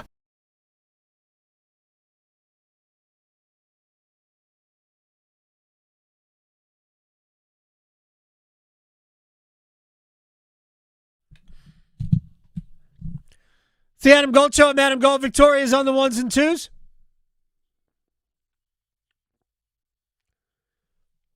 We're going to place bets in just a little bit. And next hour, Danny Kannell will join us to talk college football. The ACC had a good start. Let's talk about this. I know Clemson, the supposed lead dog in the league, lost at home to LSU. Would have loved to have seen the Tigers. Although I guess the Tigers won. Would have loved to have seen the Tigers win, but they did not. By the way, Brian Kelly didn't let Dabo Swinney kind of soften the blow about his team, his tight game. Look, Clemson had the ball late with a chance to tie, maybe even take the lead if they wanted. They just couldn't get it in the end zone. They got all the way down, and I think they got inside the, certainly into the red zone, inside the 20. I think might have even been around the 10. And they stalled, which, I don't know. I didn't think their offense was all that good. I wasn't surprised that they stalled. But Brian Kelly decided to tell the world what we all saw, which was LSU was by far the better team in the second half. Kelly was not about being magnanimous at all. No. Right? Like Dabo Swinney talked about, I give us a this, I give us a grade. It was great. It was like 65 and 58. And neither he team gave them a 65. Neither team were very good. Yeah. Blah blah. Like I don't know, man. I saw in the first half, I saw LSU get the least out of what they did. I thought Clemson was fortunate to still be in the lead, and then in the second half, I thought we saw LSU significantly better. So I don't think Brian Kelly is wrong, and I also do appreciate a little bit of spice with my college sports. I like a little bit of extra juice. But I also didn't want to see, especially coaches who are in different leagues, I didn't think it was necessarily a good look for Brian Kelly to go, I don't know what Dabo Swinney was watching. Right. Like, dude, chill out. Are you still bitter that you lost to Clemson in the ACC? Right. Yeah. That year. Just be happy you won. Right? Yeah. So anyway, but LSU looked awfully good. Really, really good. The next night I thought Miami looked really good. Mm-hmm. Will they be able to overcome their head coach? Anyway, I just thought that was kind of interesting from Brian Kelly. But LSU, all that. Yeah. I think all that. College football and their drama. Oh, I love it. I love it. Yeah. And they don't even have Taylor Swift. Yeah. All right, let's stretch. Okay, so as many people know and are aware of, we finally kick off the regular football season tonight. So excited. And I think a lot of other people are excited because I don't know where these said polls come from, but there's a recent one that kind of took 10 sports and they categorized which ones we are most excited to have back in anticipation. 10 sports? 10 sports. We have 10 sports coming back like now? No, just in general. Oh, okay. Yes. Okay. Which ones that we pay the most attention to and we're most excited about coming back. Wonder what 1 and 2 are. I know. Well, 2 it's actually interesting. Number 2 is interesting. Number 1, obviously, it's football. Just football, not NFL versus college. No, it's both of them. Those are 2 different sports, though. People will understand what I'm talking about. Yeah, it really is. But no, they included both college and NFL in this, so it's about half. It's 48% of whatever poll they did. I'm shocked it's that low. Me too. That's why I want to know, who are you polling? Like, who are you, like, who are these people? So yeah, I was shocked at that too. But that's half. Then number 2. Okay, so which one do you think is taking the second place spot? Ooh, hockey. No. Wrong, sir. I was kind of surprised at this. Well, we're hockey fans, so. Yeah, well, that's true. Yeah. We are a little biased. But 2 and 3 were the same percentage. And I don't know about this because baseball is number 2. I can see that one. Okay, 29%. But then basketball tied for third. Yeah, and the only reason that they got the third place rather than second is because they said, I guess they did a different poll, and more people said they hated basketball. Oh, really? So that downgraded them to, like, 2B. Wow. I guess. So, yeah, I don't know. I'm still just shocked that hockey's not in here. Hockey comes in at number 4. Okay. With 12. Huh. The 4 major U.S. sports. Uh-huh. Go figure. Yeah. Soccer was number 5. I'm surprised. See, I'm surprised that soccer's 5 for this reason. Yeah. It never ends. I know. There's literally the Club World Cup ended like at the beginning of July. Yeah. The Premier League began the second week of August. Right. Yeah. Like there's no off season for soccer. And by the way, I got to stop that. While we were waiting for European soccer to come back, we're still playing Major League Soccer and NWSL here in the country. Mm-hmm. So, yeah, soccer never stops, ever. No. Well, that's kind of like one of my faves, which is also on this list. It's a little further down, though, my MMA. But soccer came in. The only reason it's under hockey is supposedly because people also said they hated that more than hockey. So they got the 4B. I don't know. Then golf. Then auto racing for our friends in Charlotte. I know. 7 was auto racing with a whopping 10% of this poll. Then tennis. See, I'm just baffled. Tennis also never ends. Yes. It's a 12-month-a-year sport. See, I think the golf last is few, sort of the same way. The last few, they're all the same because then mine, MMA, comes in right after that. And that never ends either. Ever. No. There's no season. No. Did they name an MVP? MVP? In MMA. Oh, they don't have MVP. Right. No. There's no Can't season. do that. Mm-mm. No, there's no season. There's no, big trophy at the end either. It's just all the time, which I love. But, yeah, there's no off-season. The biggest off-season is when they take, 3 weekends off because of Christmas. So, and I'm itching for it to come back by the new year. So, yeah. And then wrestling was the last one, which is very different from MMA. No, real quick. What I said before, I believe is true. NFL football and college football are 2 different sports. Yes. They're both football, mm-hmm. but they are very different. And right. I also think the fan bases are very different. I was going to say, it attracts different fans, too. Obviously, if it was a Venn diagram, there's a ton of crossover there. Sure. But there are definite college football fans who watch NFL football, mm-hmm. and NFL fans who watch college football. Right. I'll tell you about television ratings in a little bit. Ooh. Oh, my gosh. Weekend 1? Bill Belichick TV ratings? Yes, big time. Ooh. Big time. Curious about that one. So, yeah, that's your top 10 there. And then the rest of them, I guess, don't watch sports. So, I don't know. Was there a sport in there that we missed? I don't think there was. I mean... No, that pretty much covers it. Darts. Cornhole. Darts. There's no season. There's just no season. It's just all year long. All year long. Just like our amazing bets. Place your bets. Place your bets. Here. I bet you slice into the woods $100. Gambling is illegal at Bushwood, sir, and I never slide. Okay, you can owe me. I owe you nothing. By the way, coming up in 45 minutes, I will give you your week 1 selection for your survivor pool. Oh, okay. Using a system right. that I have honed and perfected over the years. So curious to hear about this. See, I stay away from the survivor ones because they are tricky like that. Yeah, very tricky. I might have to try it now, especially for 20 mil. Yeah, exactly. I wish we could win 20 mil with this bet, but Dallas Cowboys, Philadelphia Eagles tonight in Philly. I'm just going to take the Eagles. And you know what? I didn't know whether to take the under over. I'm going to go with the under, but it could be close. 48.5, so plus 120. Plus 120. So just the Eagles to win. Eagles to win and the under 48.5. All right. I'm going to give the 8.5. Okay. I can select 27-10. Right. Philadelphia is how I view this.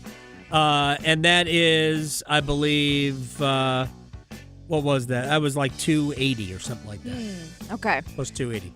Well, I'm going to do other football ones because we do actually have organized violence this weekend, so that'll be tomorrow. So, Carolina Hurricanes, Carolina Panthers are in Jacksonville taking on the Jaguars. Give me my fantasy guy, Chuba Hubbard, to be an anytime touchdown scorer. Please and thank you. He's minus 120, but I'm doing it anyway. By the way, as a bonus, I did go Will Shipley to score a touchdown for the Eagles tonight. Oh, okay. It's plus anytime touchdown. I think it's plus 600. Yeah. All right. Futures bets. I'm going to give you 4 division winners. These are all chalk, but if you parlay them, it adds up. Bills, Ravens, Chiefs, Eagles, all to win their divisions. That's plus 730. Oh, wow. So some value. Okay, yeah. Yes. Hey, there might even be a boost out there. Make it Maybe even better. there is. Maybe there is. And let's see. Tennessee Titans are going to be in Denver taking on the Broncos. I may or may not have their defense special teams. So give me the Broncos to win, and I will take under 42.5. That's plus 125. All right. These are, we're going to go to the U.S. Open for tonight's women's semifinals. Yesterday, in my brain, I had 2 things I wanted to do. I should have done both of them because they both hit. Now these won't. But Jessa Pegula, American, against Arina Sabalenka. She is plus 260. She will pull the upset and get to the U.S. Open final. And Naomi Osaka versus yesterday's upset winner, Amanda Anisimova. She's minus 114. Parlayed, they are plus 575. From the heels Touchdown, Carolina. to the canes. She scores! He covers it all. The Adam Gold Show on the North Carolina Sports Network. 99.9 The Fan, Newcomb and Company, Buffalo Brothers, and Atlantic Spas and Billiards Hot Tub and Sauna Expo want you to see hockey live in Las Vegas. It's our Sin City Skateaway. Listen to The Fan starting Monday. Keywords come your way every hour from noon to 6. Text in the keywords to enter to win a trip for 2 to Las Vegas. We'll fly you to an amazing room at the Park MGM Resort, and we'll hook you up with tickets to the Carolina Vegas game. The Sin City Skateaway starts Monday only on 99.9 The Fan. Heineken Silver, world-class light beer with only 2.9 carbs and 95 calories. Why world-class? Because it has a crisp and superior taste. That's world-class. It has only 2.9 carbs and 95 calories. That's very world-class. So, if I'm seen drinking it, by association, am I world-class? Oh yeah, Heineken Silver, world-class light beer with only 2.9 carbs and 95 calories. Must be 21 plus to purchase. Enjoy Heineken responsibly. It's Bo time. Fumbling the food on game day? Rookie move. But you know Bo can make your tailgate a winner, breakfast, lunch, or dinner. Because the Carolina Legend has everything you're craving. We're talking crispy, juicy chicken loaded with real Southern flavor, fluffy scratch-made buttermilk biscuits, and all the fixins to feed your whole crew faster than you could say touchdown. Be the MVP this season and let Bojangles do the cooking. Order your tailgate today. It's Bo time. Planning a tailgate? Then it's Bo time. Bojangles has everything you need for the perfect tailgate, no matter how many fans you're trying to feed. There's the original tailgate, the super tailgate, and for a really big crowd, the jumbo tailgate special. And if you like your chicken off the bone, choose the Supreme's Tailgate Special that includes 12 perfectly seasoned tenderloin fillets. So grab the tickets, get that Bojangles Tailgate Special, and go. It's bow time. Charlie did not die from an overdose. Charlie was poisoned. No other family should go through this. It's just horrific. Go to safe.pharmacy. Use the free tool. Learn if the online pharmacy you're using is safe. Are you trapped in a high-rate mortgage, watching your hard-earned money vanish every month? Stop. Right now at Loan Pronto, they are delivering the lowest mortgage rates in 3 years. Hey, it's Dennis Cox. Loan Pronto's rate reduction home loan program is a streamlined, low-cost way to slash your house payments by hundreds of dollars a month. Lock in a fixed rate as low as 4.99% APR and close in as little as 2 weeks. No appraisal needed in most cases. And here's the kicker. You can skip your next 2 house payments entirely. Don't wait. Rates this low won't last. Call Loan Pronto now for your free, no obligation quote. Loan Pronto is amazing. Imagine lower payments, more money in your pocket, and a fresh start with a better mortgage. Call 919-381-1760 or visit loanpronto.com to lock in your new low rate and skip those next 2 payments. Don't let the high rates hold you back. Call 919-381-1760 or go to loanpronto.com right now. Equal housing lender, NMLS 1661781, subject to lender approval, NMLSconsumeraccess.org. Bet365 is paying out before the final whistle. Check out Bet365's unrivaled early payout offer. When you bet on a team to win and they take a 17-point lead, you get paid no matter the final score. Forget the final whistle and start counting that cash. Hold up. You get early payout on parlays, too. Download the app and see why it's never ordinary at Bet365. Gambling problem? Call 1-877-718-5543 or visit morethanagame.nc.gov. Must be physically located in North Carolina. T&Cs apply.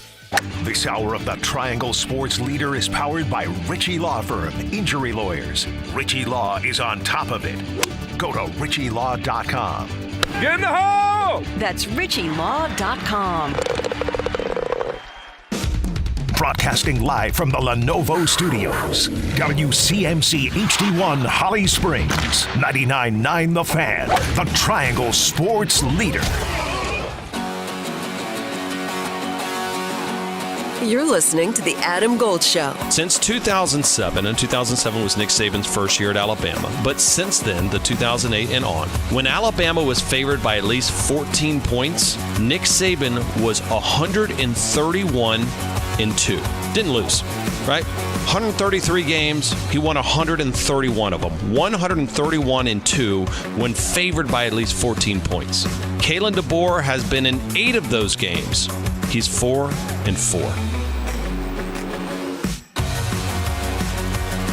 It's the Adam Gold Show. I'm Adam Gold.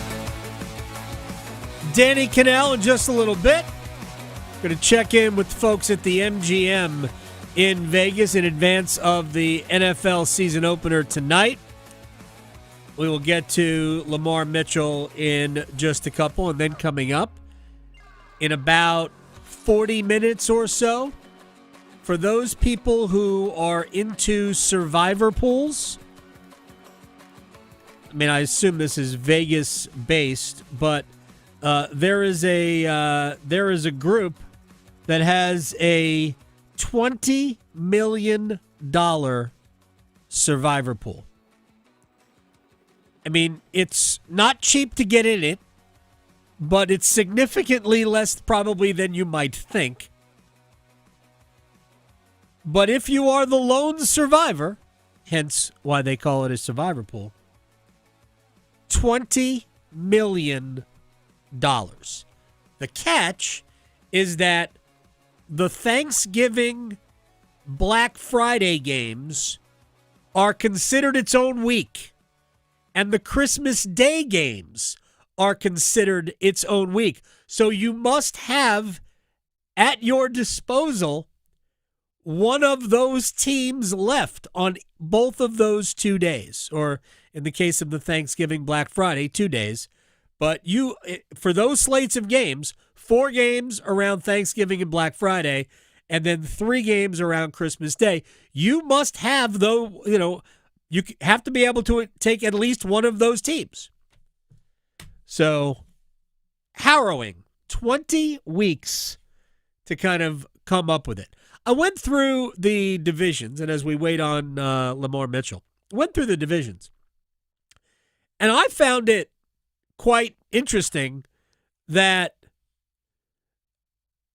all the teams that I thought would win divisions have now suddenly become the favorites.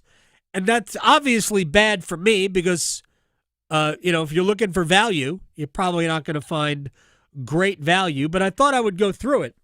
So I think Buffalo's going to win the division. I think New England is going to make the playoffs. But I think Buffalo's going to win the division. They're minus 270. Who wants that? That's boring. I think the Ravens are going to win that division. They're minus 150. There's a little bit of value there. I actually think the Bengals are going to miss the playoffs.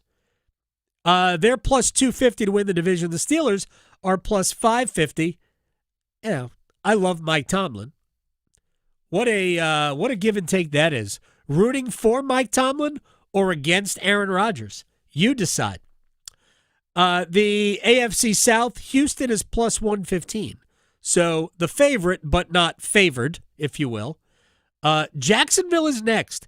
I talked about the fact that I thought Jacksonville and the Panthers were in very similar positions in that it's possible they could win their division. And I think it is possible that Jacksonville could win their division. But nobody's going to say they're favorites or anything like that. They have a quarterback that still has a lot to prove. And to me, that's going to be, something to keep an eye on. Not only Sunday when the Panthers play Jacksonville, but down the road. Like, I've never been a huge Trevor Lawrence fan. I go back to, he was amazing as a freshman at Clemson. He was excellent, I thought, in year 2. But in year 3, you could see that there were issues. It was like, I'm just going to chuck it down the field type of stuff that they were getting away with at Clemson. I didn't see that. But he's 6'6", and he's 230 pounds, and he's fast, and he's smart, all of that. And then, of course, he was burdened by having Urban Meyer as his head coach his rookie season. Burdened by it. So, can he overcome that? He hasn't yet. There have been flashes of good, and I think it might have been the next year where they had a really good end of the season, and maybe it was 2 years later with Doug Peterson as the head coach. But it hasn't really clicked for him yet. He's got the contract, so it's not a crazy contract. There are more numbers than there are guaranteed numbers. But Jacksonville is one of those teams that, you know what, if it all falls into place, and what will Travis Hunter be? That'll be fun to watch on Sunday as well. I hope he does well because he's on my fantasy league. You're rooting for Travis Hunter?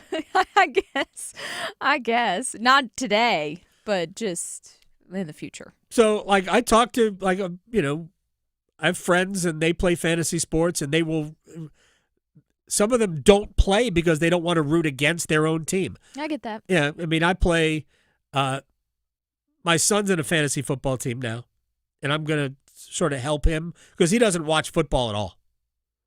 He watches soccer. Right, football with the feet. Right, and I'm more into that than I am. I'm into all of it, but he's not into football at all. Yeah, not at all.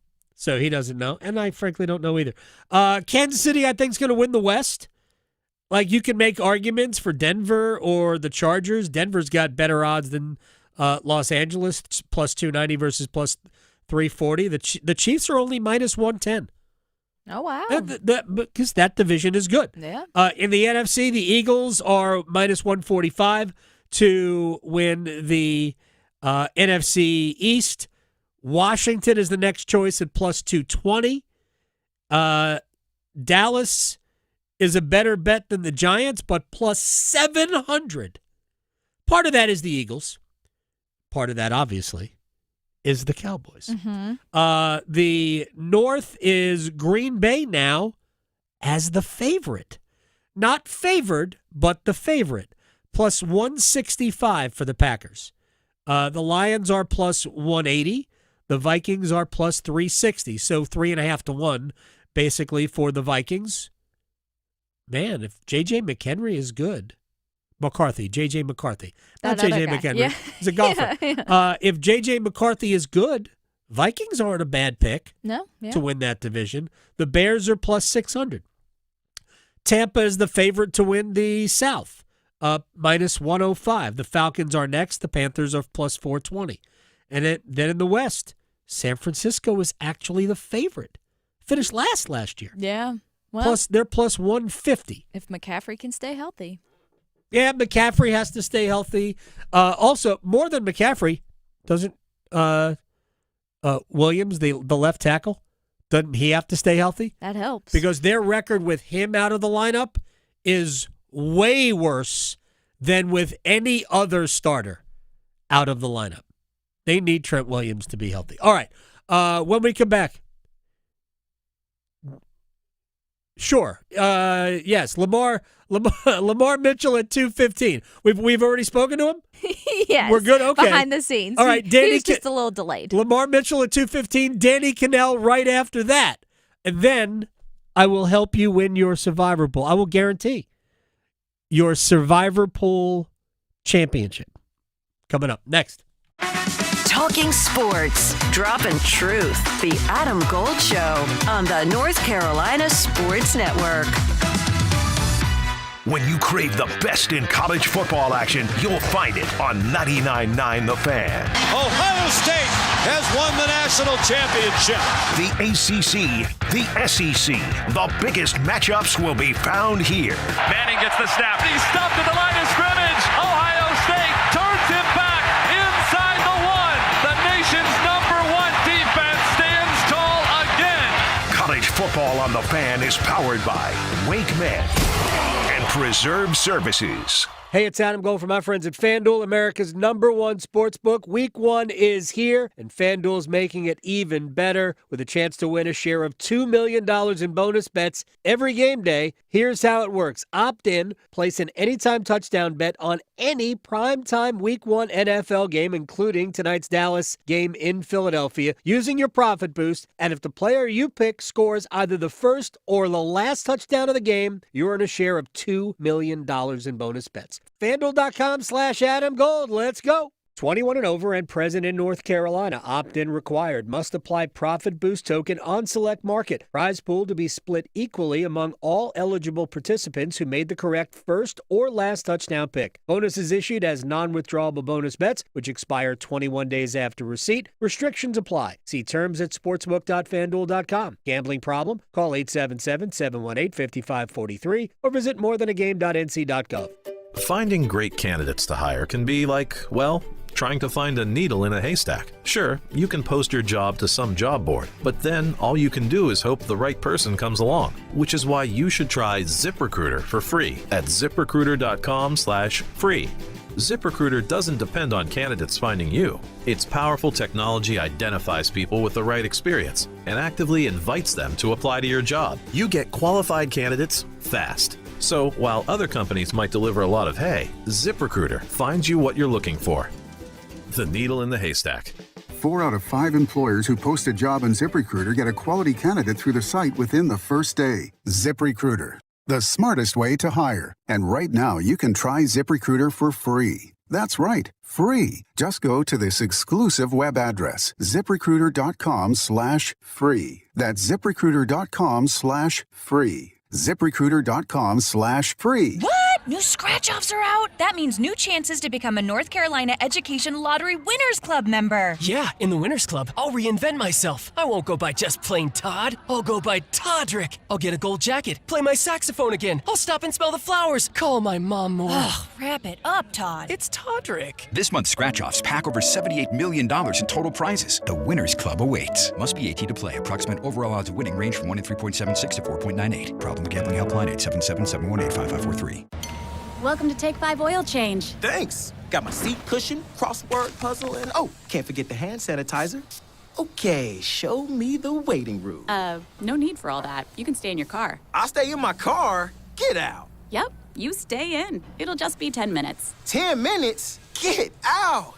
Go ahead, sit back and relax. Well, I guess I'll save all this for the DMV. If only they took 10 minutes, am I right? I'm sorry. Take 5.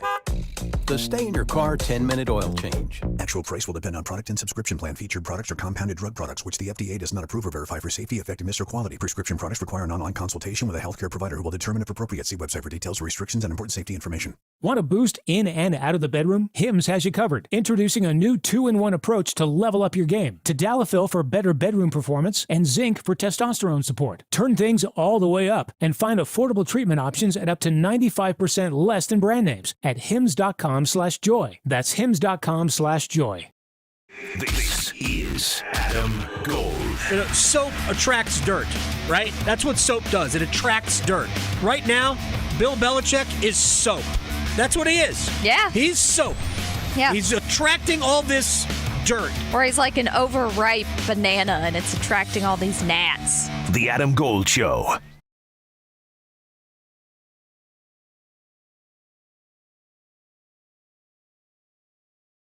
It's the Adam Gold Show. I'm Adam Gold. Lamarr Mitchell from the MGM is going to join us in just a second. Danny Kannell right after him. I mentioned earlier college football television ratings for week 1, and we'll just go with the top 5 games because when I say that college football, and you've heard me say this before, college football, for all of the money that it generates, is probably leaving a lot of money on the table. And part of it is because they're greedy and power hungry. And I'm not talking about all 4 of the power leagues. I'm really talking about 2 of them. I think his name is Cody Campbell, who's the biggest booster at Texas Tech, and obviously is a billionaire. And he is lobbying. If you watch college football over the weekend, you saw the commercials to amend the Sports Broadcasting Act to essentially force college football to pool all of its top games, the top programs, the 4 power leagues. Because if they did that, they could make more money than they are making. Right now, the Big Ten and the SEC probably don't make as much money as they could had their games been going to market right now. They could get more money. It'd certainly get more money if the SEC had multiple networks like the Big Ten does. And my point is this.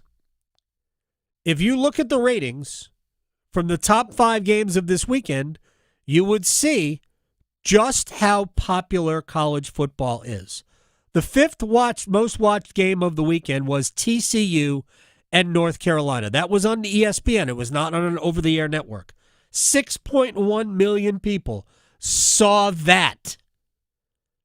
I think that number would have been higher had people maybe stuck around for the second half, like Carolina fans left. 6.1 million watched that. LSU Clemson was 4th, 10.4 million. The other major sports combined in their season openers, hockey, basketball, baseball, wouldn't come close to LSU Clemson for a number. Alabama, Florida State, 10.7 million. Miami, Notre Dame, 10.8 million. Those 3 games, by the way, were all on ABC. Texas, Ohio State, 16.6 million people watched. So a few. Insane. Of the top 7 games, 6 involved an ACC school.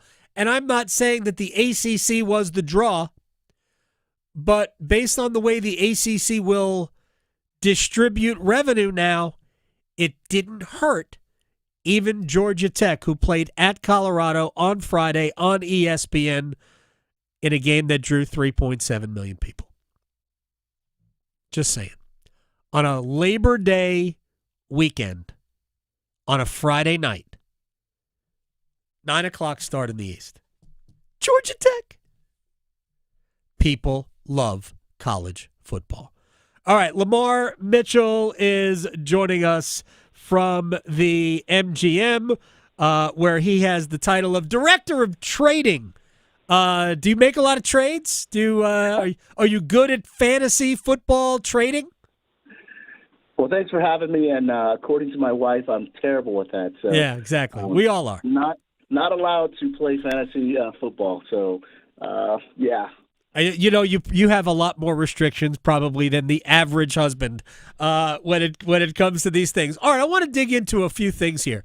First of all, at the bigger picture about the Super Bowl, the fact that the Chiefs are the fourth choice in terms of having, not the fourth choice, but the fourth longest betting odds, or they're the fourth favorite, if you will, behind the Ravens, Eagles, who are, I think, depending on where you look, tied for first. The Bills narrowly behind that. Then a little bit of a gap to the Chiefs.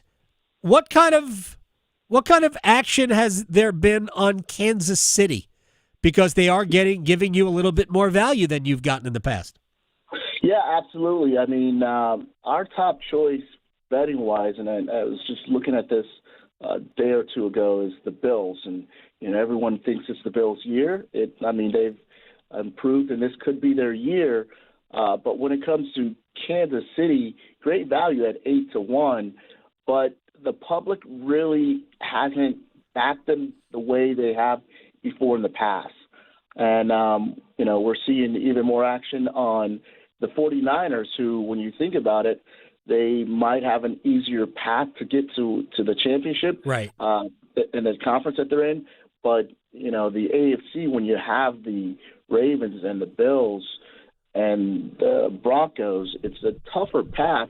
And I think that's where the public is looking at the Chiefs, because last year, as we know, they were not the offensive juggernaut that they've been the past few years. So, their last performance in the big game, they were exposed on the offensive line, and I think people have that fresh memory in their minds. Lamarr Mitchell, Director of Trading, MGM Resorts, is joining us here on the Adam Gold Show. So you're saying that Buffalo has had the most. Now, there are two different things. There are most tickets, and then there's most money. Is Buffalo first in both of those categories? The 49ers, believe it or not, are first in money, and Buffalo's right there, like only $1,000 off, so you can say they're pretty much the same. Okay. But Buffalo is definitely first in tickets, transaction activity, and the 49ers are about 100 tickets off of that, so they're both pretty close. We do have some long shots in there. Everyone likes to bet the Raiders here because they're, our home team. But definitely the Bills are definitely right there, and the 49ers are 1-1, if not 1A or 1. They're right there. Lamarr Mitchell from MGM is joining us here on the Adam Gold Show. About 2 weeks ago, I looked at the NFC North, and the Packers were the third choice, I think, at about plus 240 to win the division. Then they swing the deal to get them Micah Parsons. So what did it do to Green Bay's odds and to the people who think that they know what they're talking about? Well, the people that know what they're talking about, it really changed their odds. Green Bay is now plus 170. So they are the betting favorite for that. I mean, even over the Lions, who we have at 2-1, and the Vikings at about 320. So the public has definitely come in as far as the Packers with that trade. They really come in, not necessarily money, but definitely the sharp money's come in on the Packers. And we did see some recreational play come in on the Packers, but they definitely think that's the team to beat in the NFC North. It is amazing, and I believe, if I'm not mistaken, I think they're the fifth choice to win the Super Bowl. Is that true? Yeah, they are. I know they were. We had them at 22-1, and we knocked them down to 13, and now they are 12-1, tied with the Lions. So we have the Eagles, Ravens, and Bills all at 7, then followed by the Chiefs that we talked about at 8, and then we have the Lions and the Packers at 12.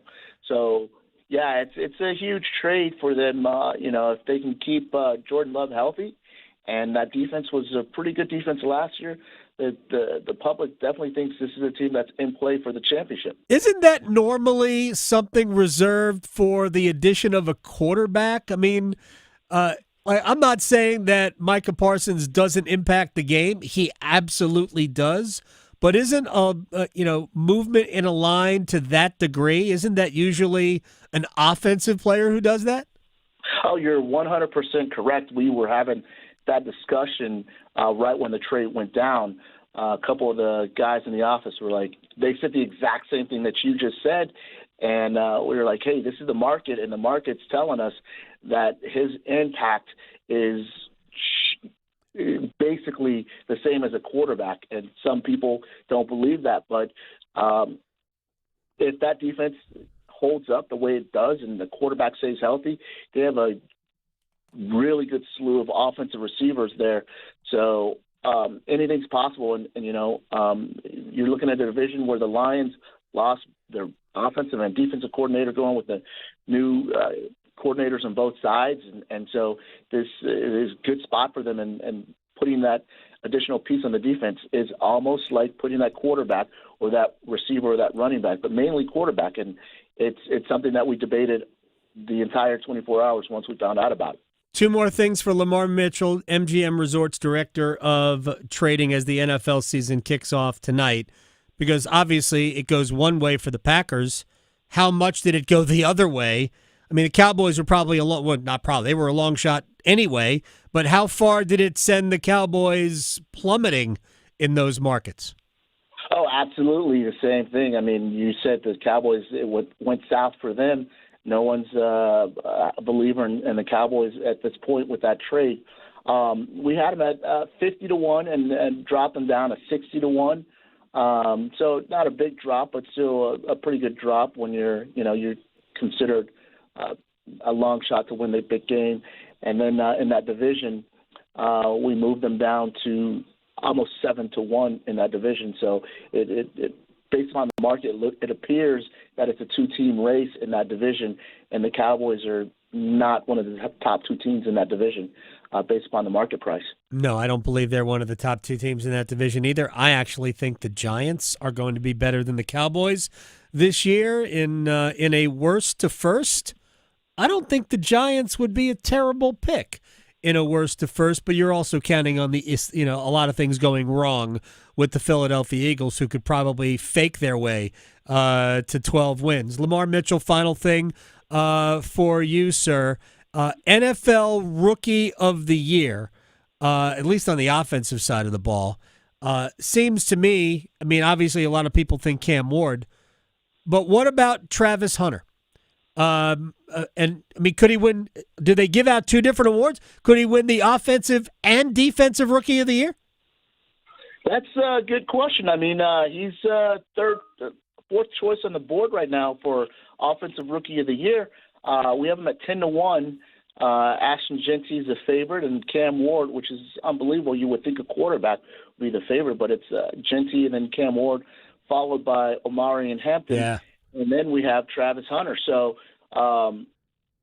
we'll see where the market goes, but it's a possibility. I mean, if the guy is as good as he puts up the numbers that he did in his Heisman winning campaign, he'll be in play there also for defensive Rookie of the Year. But, it's going to be tough for him, moving up to this level. But definitely in play for offensive Rookie of the Year. I mean, this will be sort of like when Charles Woodson caught a touchdown pass for Michigan way back in the day. You're way too young to even know this, Lamarr. All of a sudden, Charles Woodson caught a touchdown pass, and we were talking about him as the Heisman Trophy winner. He ended up winning the Heisman Trophy. He was a cornerback. Defensive players are never going to win the Heisman anymore because it's all about offense. But the fact that Travis Hunter, if he plays well on both sides of the ball, he just might win it. So maybe people should consider that. All right, sir. We will check in again. Lamarr Mitchell, MGM Resorts Director of Trading. Thank you so much.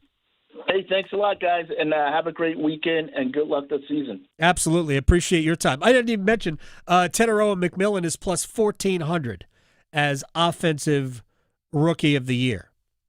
I mean, if the Panthers have a good year, yeah, he's going to have a good year. For sure. I don't think there's any doubt about that. All right. You want to talk a little ACC football with Danny Kannell? We should do that. My friend who is a former Florida State legend, a New York Giant quarterback, and courtesy of our friends at Bet Online for updated college football playoff Heisman College Football Week 2 lines. Sir, let's start with your Seminoles. More about them or more about Alabama losing?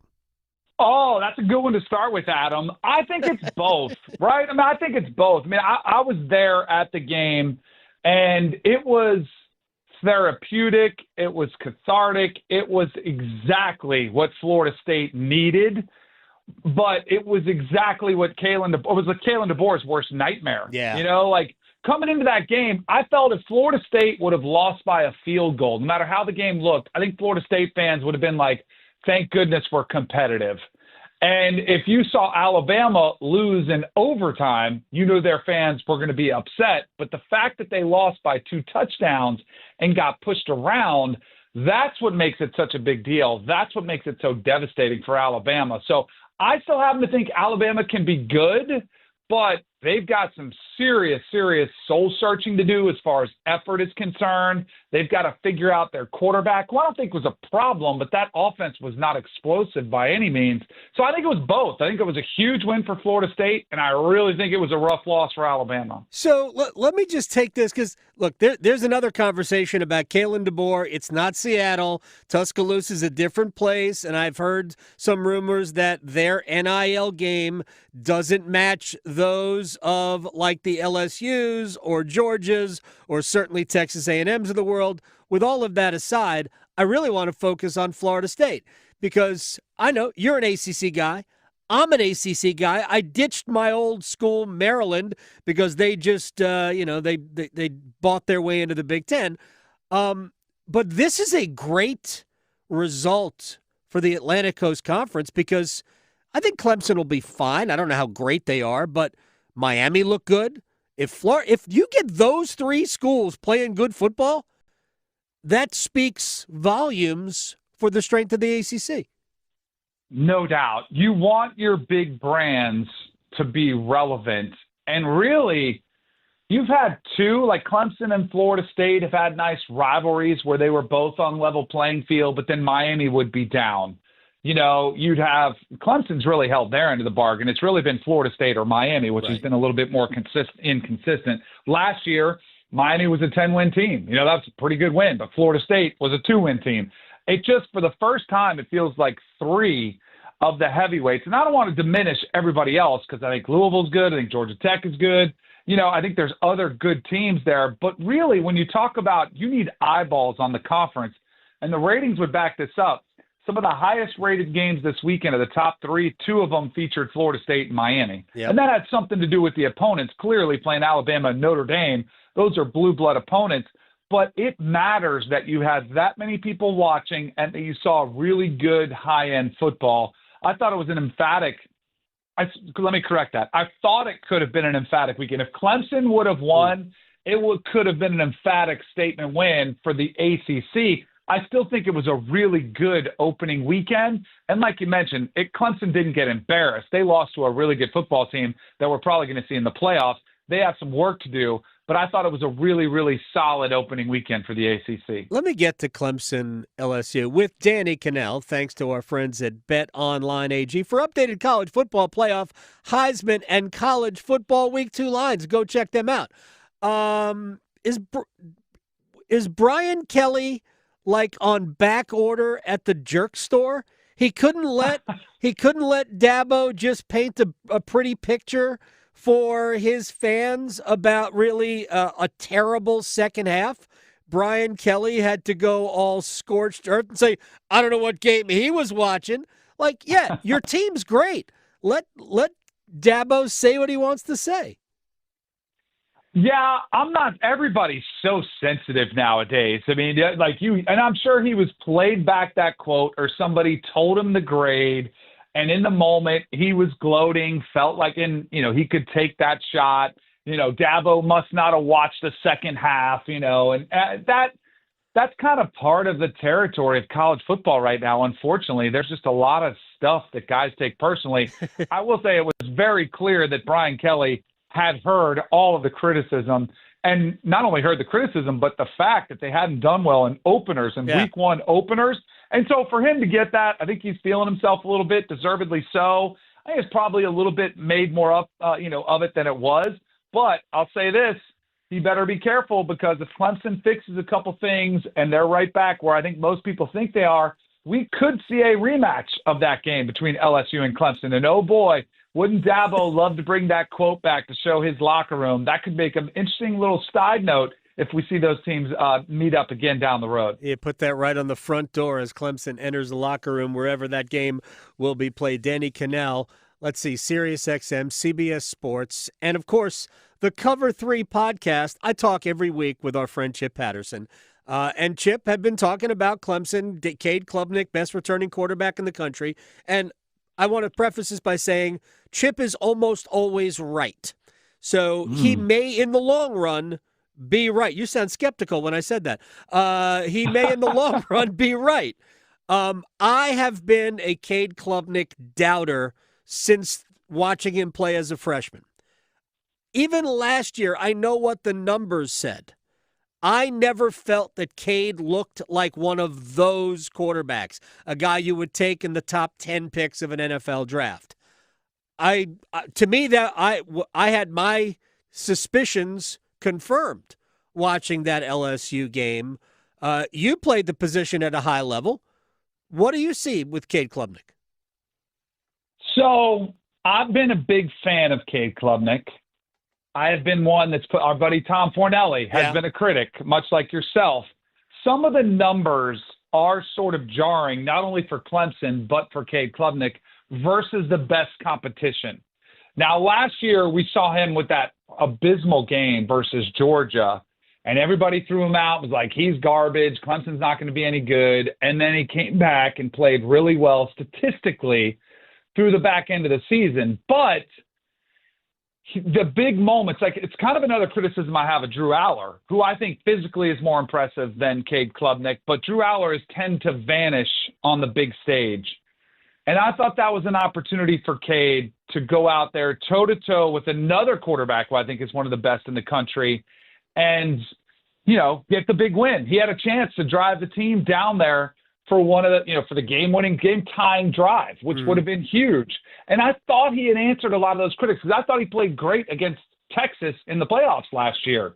But just for whatever reason, there's something. And to me, it almost goes more to what, I'm a big believer in looking at the eyes. I want to see somebody who's got a fire no matter what the circumstances are. I see a confidence. I see a poise. And a couple times when that stage gets big and the pressure gets a little bit more, both figuratively and literally, like when he's got less protection up front, when the stage is bigger, he needs to step up. I see a little bit of a deer in the headlights type look from Cade Klubnik that I still think could go away. And maybe he's a slow starter and a strong finisher, and they were without their best wide receiver. Right. So, there are some excuses, but I do think it's a narrative. And when you see these come out, you've got to change them by going out there and silencing your critics. And so far, Cade Klubnik hasn't been able to do that. Because remember, I mentioned the Texas game, they still lost. Right. They're 0-4 against the SEC now in the last 4. They've got to change that narrative, and I think Cade's got to step up and do that, and Clemson does too. All right, I got to get to Miami's win over Notre Dame, which I know this is everybody's been saying it. I was saying it all during the game Sunday night. Hopefully Miami will be able to overcome the in-game coaching of Mario Cristobal, who actively looked like he was trying to lose the game during the latter stages of the third quarter and most of the fourth. They ultimately won it. I love the team. Carson Beck looks like, for the most part, pre-elbow injury Carson Beck. Your thoughts on that game? So I talked to some people down in Miami, and they said he looked really good in training camp, said his ball was popping out of his hand.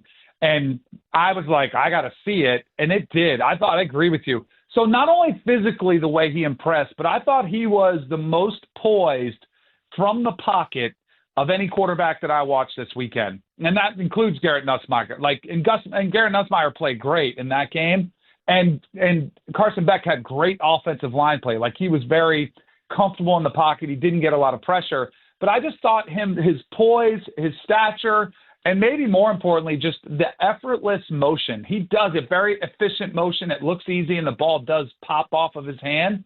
And the fact that they found him some weapons. That's what I was curious to see, who they were going to be throwing. They lost their 6 top wide receivers last year. Malachi Toney looks to be a weapon, and that catch from C.J. Daniels, which might have been an ill-advised throw, Adam. Like, I don't know if that's one you're going back to the film and saying, great read. You're saying, thank you, C.J. Daniels. Let me buy you dinner this week, and maybe every night with a catch that he made.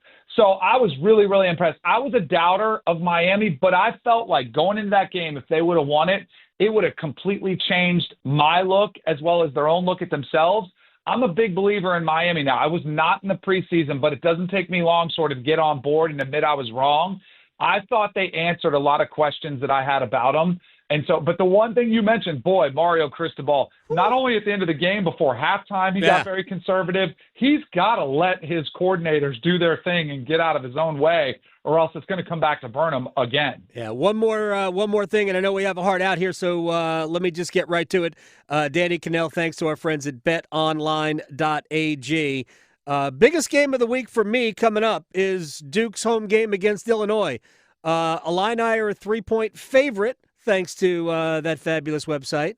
Your thoughts on that game and the Blue Devils very quickly, because I know you have to go. Be ready for a physical, like in the trenches, just all-out battle. And I think Manny Diaz will have his team prepared for that. But I think especially on the defensive side of the ball, where the strength of Duke is their secondary, they've got some younger players in the front 7, but they better be ready for a fist fight, because that's what Brett Bielema wants to turn this game into. They do have a lot to replace at wide receiver, but they had 4 guys step up last week with 50 yards or more receiving. And then I think this is a game where Darian Mensah, you went out, spent to bring him in there. He's going to have to make plays. I'm a little bit worried about a mismatch at tackle against Gabe Akis. He is a nightmare to deal with coming off the edge. So I think Darian Mensah is going to have to make plays with his legs. But I think if he does that, and I think they can keep this a game. Duke is a team that has won a lot of football games for the last few years. It's not fluky. No. I think this is a great opportunity for the ACC to get a win against the Big Ten. And, boy, that would be a signature early for Manny Diaz and company. A treat to talk with Danny Kannell. I'll let you go. We'll talk to you very soon. Appreciate it, Adam. Have a great week. When we come back, I am guaranteeing that I will help you win your Survivor pool if you follow my system. That system is next. Making more sports sense than social media trolls. The Adam Gold Show on the North Carolina Sports Network. Hey, it's Adam Gold from my friends at FanDuel, America's #1 sports book. Week 1 is here, and FanDuel's making it even better with a chance to win a share of $2 million in bonus bets every game day. Here's how it works. Opt in, place an anytime touchdown bet on any primetime Week 1 NFL game, including tonight's Dallas game in Philadelphia, using your profit boost. And if the player you pick scores either the first or the last touchdown of the game, you earn a share of $2 million in bonus bets. FanDuel.com/AGS. Let's get going. 21 and over and present in North Carolina. Opt-in required. Must apply profit boost token on select market. Prize pool to be split equally among all eligible participants who made the correct first or last touchdown pick. Bonus is issued as non-withdrawable bonus bets, which expire 21 days after receipt. Restrictions apply. See terms at sportsbook.fanduel.com. Gambling problem? Call 877-718-5543 or visit morethanagame.nc.gov. For North Carolina high school seniors, the countdown to college is on. And at CFNC, we've got all the resources and information needed to get you on campus next year. Take College Application Week, for example. Did you know you can apply for free at many North Carolina colleges from October 20th through October 26th? Sure can. Don't miss the opportunity to save some money applying to college. And for more help, visit cfnc.org/C2C. Did you know? Atlantic hurricane season runs through November. From gathering necessary supplies to planning an evacuation route, now is the time to make sure you and your family are prepared. And if a storm damages our electric system, local public power providers are ready to respond and restore power quickly and safely. As a public power customer, you benefit from having an electricity provider that restores power faster than other providers do. Visit electricities.com for storm preparation tips and resources. At North Carolina Farm Bureau Insurance, you're more than a policy, you're family. With offices in every county, we're close by when it matters most. Our local agents customize coverage to fit your life. And our award-winning claims team delivers fast, quality repairs. It's no surprise Forbes ranked us the #1 auto insurer in America. North Carolina Farm Bureau Insurance. Helping you is what we do best. Now, all across North Carolina, it's Carolina Newsmakers. Each week, leaders from politics, education, business, and the arts join Don Curtis to share insights and ideas shaping our state. Listen on radio stations throughout North Carolina and on demand at carolinanewsmakers.com. Carolina Newsmakers is presented in part by the North Carolina Academy of Family Physicians, advancing family medicine in North Carolina since 1947. Have you ever considered a career as a public power line worker? Public power line workers use a variety of specialized skills to build and maintain a locally owned and operated electric system. As a public power line worker, you can expect a career that allows you to work close to home, a safety record superior to other energy providers, and training and apprenticeship opportunities. Learn more about public power and careers in public power at electricities.com. When life feels overwhelming, knowing where to turn can make all the difference. That's why crisis services are here for anyone at any time, no judgment. If you or someone you love is struggling with mental health, substance use, or feeling lost, crisis services are here for you 24/7. Compassionate, low, or no-cost services. Whatever your crisis, you always have options. Find the support that's right for you. Visit ncdhhs.gov/crisis services. This is Adam Gold. So Mike Vrabel, the coach of the New England Patriots, they asked him about birthday cake, and he said there was only one cake qualified for his birthday cake. Oh. Yes. Okay. You want to guess what that is? Is it vanilla? No. Oh. Carrot. I love him even more. The Adam Gold Show.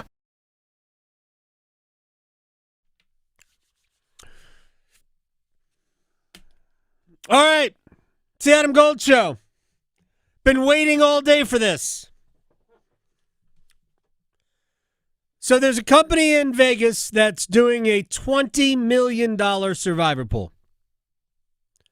$20 million. Now, all right. Now, I'm not saying that you should enter it. I won't. It is, I think, $1,000 to enter. Oh, that's all. That's all. Okay. You can enter as many as 10 times. Why not? I mean, $1,000 a pop. You could win $20 million. Where else are you going to get that kind of return on your investment, Victoria? Or you could lose $10,000 real fast. You could. But that's not the way these people think. So anyway, we've all been in a survivor pool at one point or another. And I, for years, have had a system, and I thought, it's been a while since I have been in a survivor pool, but I thought, when I saw that, I'm like, we're going to bring it back. Do we have music for this? I will get us some. Yeah, we need music for this. Okay. Because I have a system. Okay. And as much, like I've just said, I'm going to guarantee that you will win your survivor pool. There is a disclaimer there. In that there's no such thing as a guarantee when it comes to this kind of stuff. So don't sue me. And here we go. Everybody's got a system. Here is my system. I'll give you the name of the system when we are done. All right.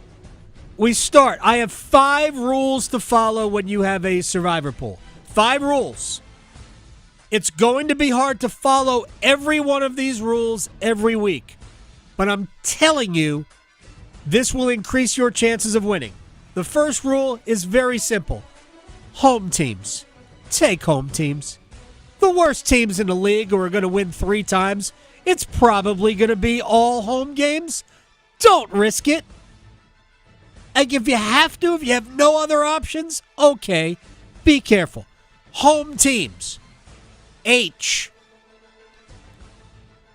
Out of division games. The last thing you want to get caught up in. My wife's a 49ers fan. She hates playing the Rams because no matter how good the 49ers are, the Rams always beat them. Yeah. Don't fall into the rivalry trap. It'll get you. Out of division games. It's good for all bets. Speaking of, by the way, out. O. Okay. H-O. Okay. Betting lines. They tell you something. Vegas, they don't build all those hotels by accident. Have you seen the Sphere? Right, exactly. So just be aware of the betting lines. It's probably a very good idea to each week look at the lines, look at the point spreads, and go, oh, who's the biggest favorite? I should probably choose from one of them. B, betting lines. Next, avoid saving teams. You know what saving teams gets you? Beat. Nothing. Yeah. It gets you beat. The whole point of a survivor pool is to get to the next week. Survive. So exactly. So you still have a chance, right? Avoid saving teams. Don't get your torch lit out. Exactly. Or whatever they put out. You want it to stay lit, the other thing. Yeah, exactly. And finally, part 5. Good teams only. I mean, if you take a bad teams can lose anywhere. Yeah. Good teams. Home teams. H. Out of division games. O. Betting lines say everything. B. Avoid saving teams. A. Good teams only. G. The whole bag system will work. What? All right. Adam said it. Just follow those rules. And this week's game, based on the whole bag system. The whole bag system will make you 20 mil richer. It could be. You have to enter. That's a lot of money to enter. I would not do it. Denver at home to Tennessee. That is our first game. It satisfies all the rules. It's one of, if not the biggest point spread on the board. Denver's an 8.5-point favorite. Right? They are at home. It is an out-of-division game. The betting line tells us a lot. Avoid saving teams. I ain't saving Denver, although for that particular $20 million event, the Thanksgiving and Black Friday games, there are 4 of them. That is a separate week. Makes it really difficult. Oh, yeah. Because you've only got 8 teams, and there's some big teams that you're going to want to take early playing on that day. And then the 3 Christmas Day games are a separate week. They're making you earn your 20 mil. Big time. But don't save anybody. Hey, look, there are probably a lot of games you'd like to use Denver. Just like there will be a lot of games. I know people will probably use try to use the Eagles tonight. The Bills. But what do the Eagles do? The Eagles, who are at home, a divisional game. Are they going to beat Dallas? Sure, they're going to beat Dallas. Yeah. You just don't know. Yeah. Stay away from it. I tried Could to. be sticky. Yeah, exactly. Exactly. And good teams only. I mean, I think Denver's going to be a good team. They may not be a great team. Right. They might not be a Super Bowl team, but I think Denver's going to be a good team. As much as we want Sean Payton to stink. And we do. We root against Sean Payton at every possible turn. So there you go. There is your whole bag system first pick of your survivor pool of the season. Can't wait to see how that works out after week 1. Can I just tell you that, by the way, this system has had many other names in the past. Oh, okay. Oh, yeah. Have you rearranged the letters? No. Okay. Like I said, it's years of honing the system. It's like, how many words can we make from these letters? Years of honing the system has gotten us to that point. Because this is, if you look at the slate of games, right? Yeah, there are some obvious ones. Eagles over the Cowboys.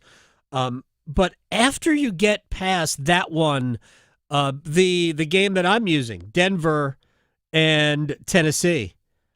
I mean, I am stunned at how many small favorites there are, and there's a ton of road favorites. A ton of road favorites. Like some people might like Washington at home to the Giants. But, I mean, I really believe you stay away from division games. Like, I'm not saying none of these rules, regardless of what the system is called, none of these rules are, 100% foolproof. But they all improve your odds, and all you're trying to do is improve your odds with something like this. It's a very, very difficult thing to do, and there will be half of, like, if you're in a survivor pool with, let's just say, 50 people, you will lose 30% on week one. 30% of the league will likely go in week one.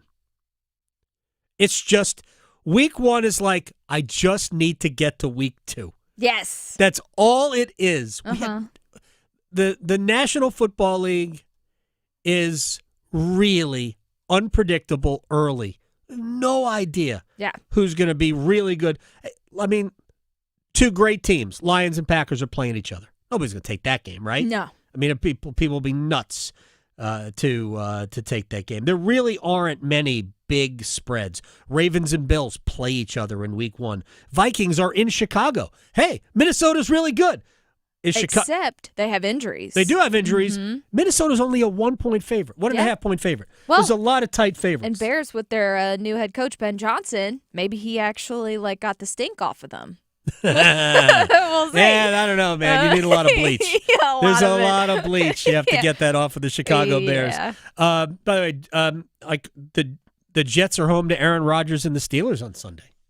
Oh, wow. Look at that reunion. Yeah, it is. Oh, you know the National Football League did that on purpose. Right. They absolutely did that on purpose. We only talked about Aaron Rodgers for 3 months before. We did. That's the third time we have talked about Aaron Rodgers for 3 months. And again, the Panthers are in Jacksonville to start their season, with Jacksonville as a 3.5 point favorite. And you know what I just thought of? What? We still haven't seen Aaron Rodgers' wife. We still don't know if it's a person. It might not be real. I know.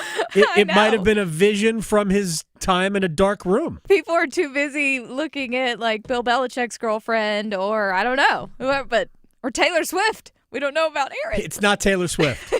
It's definitely not. It's definitely not Taylor Swift. All right, so the football season starts tonight. Eagles comfortably, we agree? I would say so, yes. Yeah. Eagles comfortably. Hopefully Jalen Hurts has a big game so my son can win his fantasy league. Have a good one, everybody. I'm Adam Gold. We'll see you tomorrow. Thank you, Victoria. Questioning goalie interference calls since day one. The Adam Gold Show on the North Carolina Sports Network.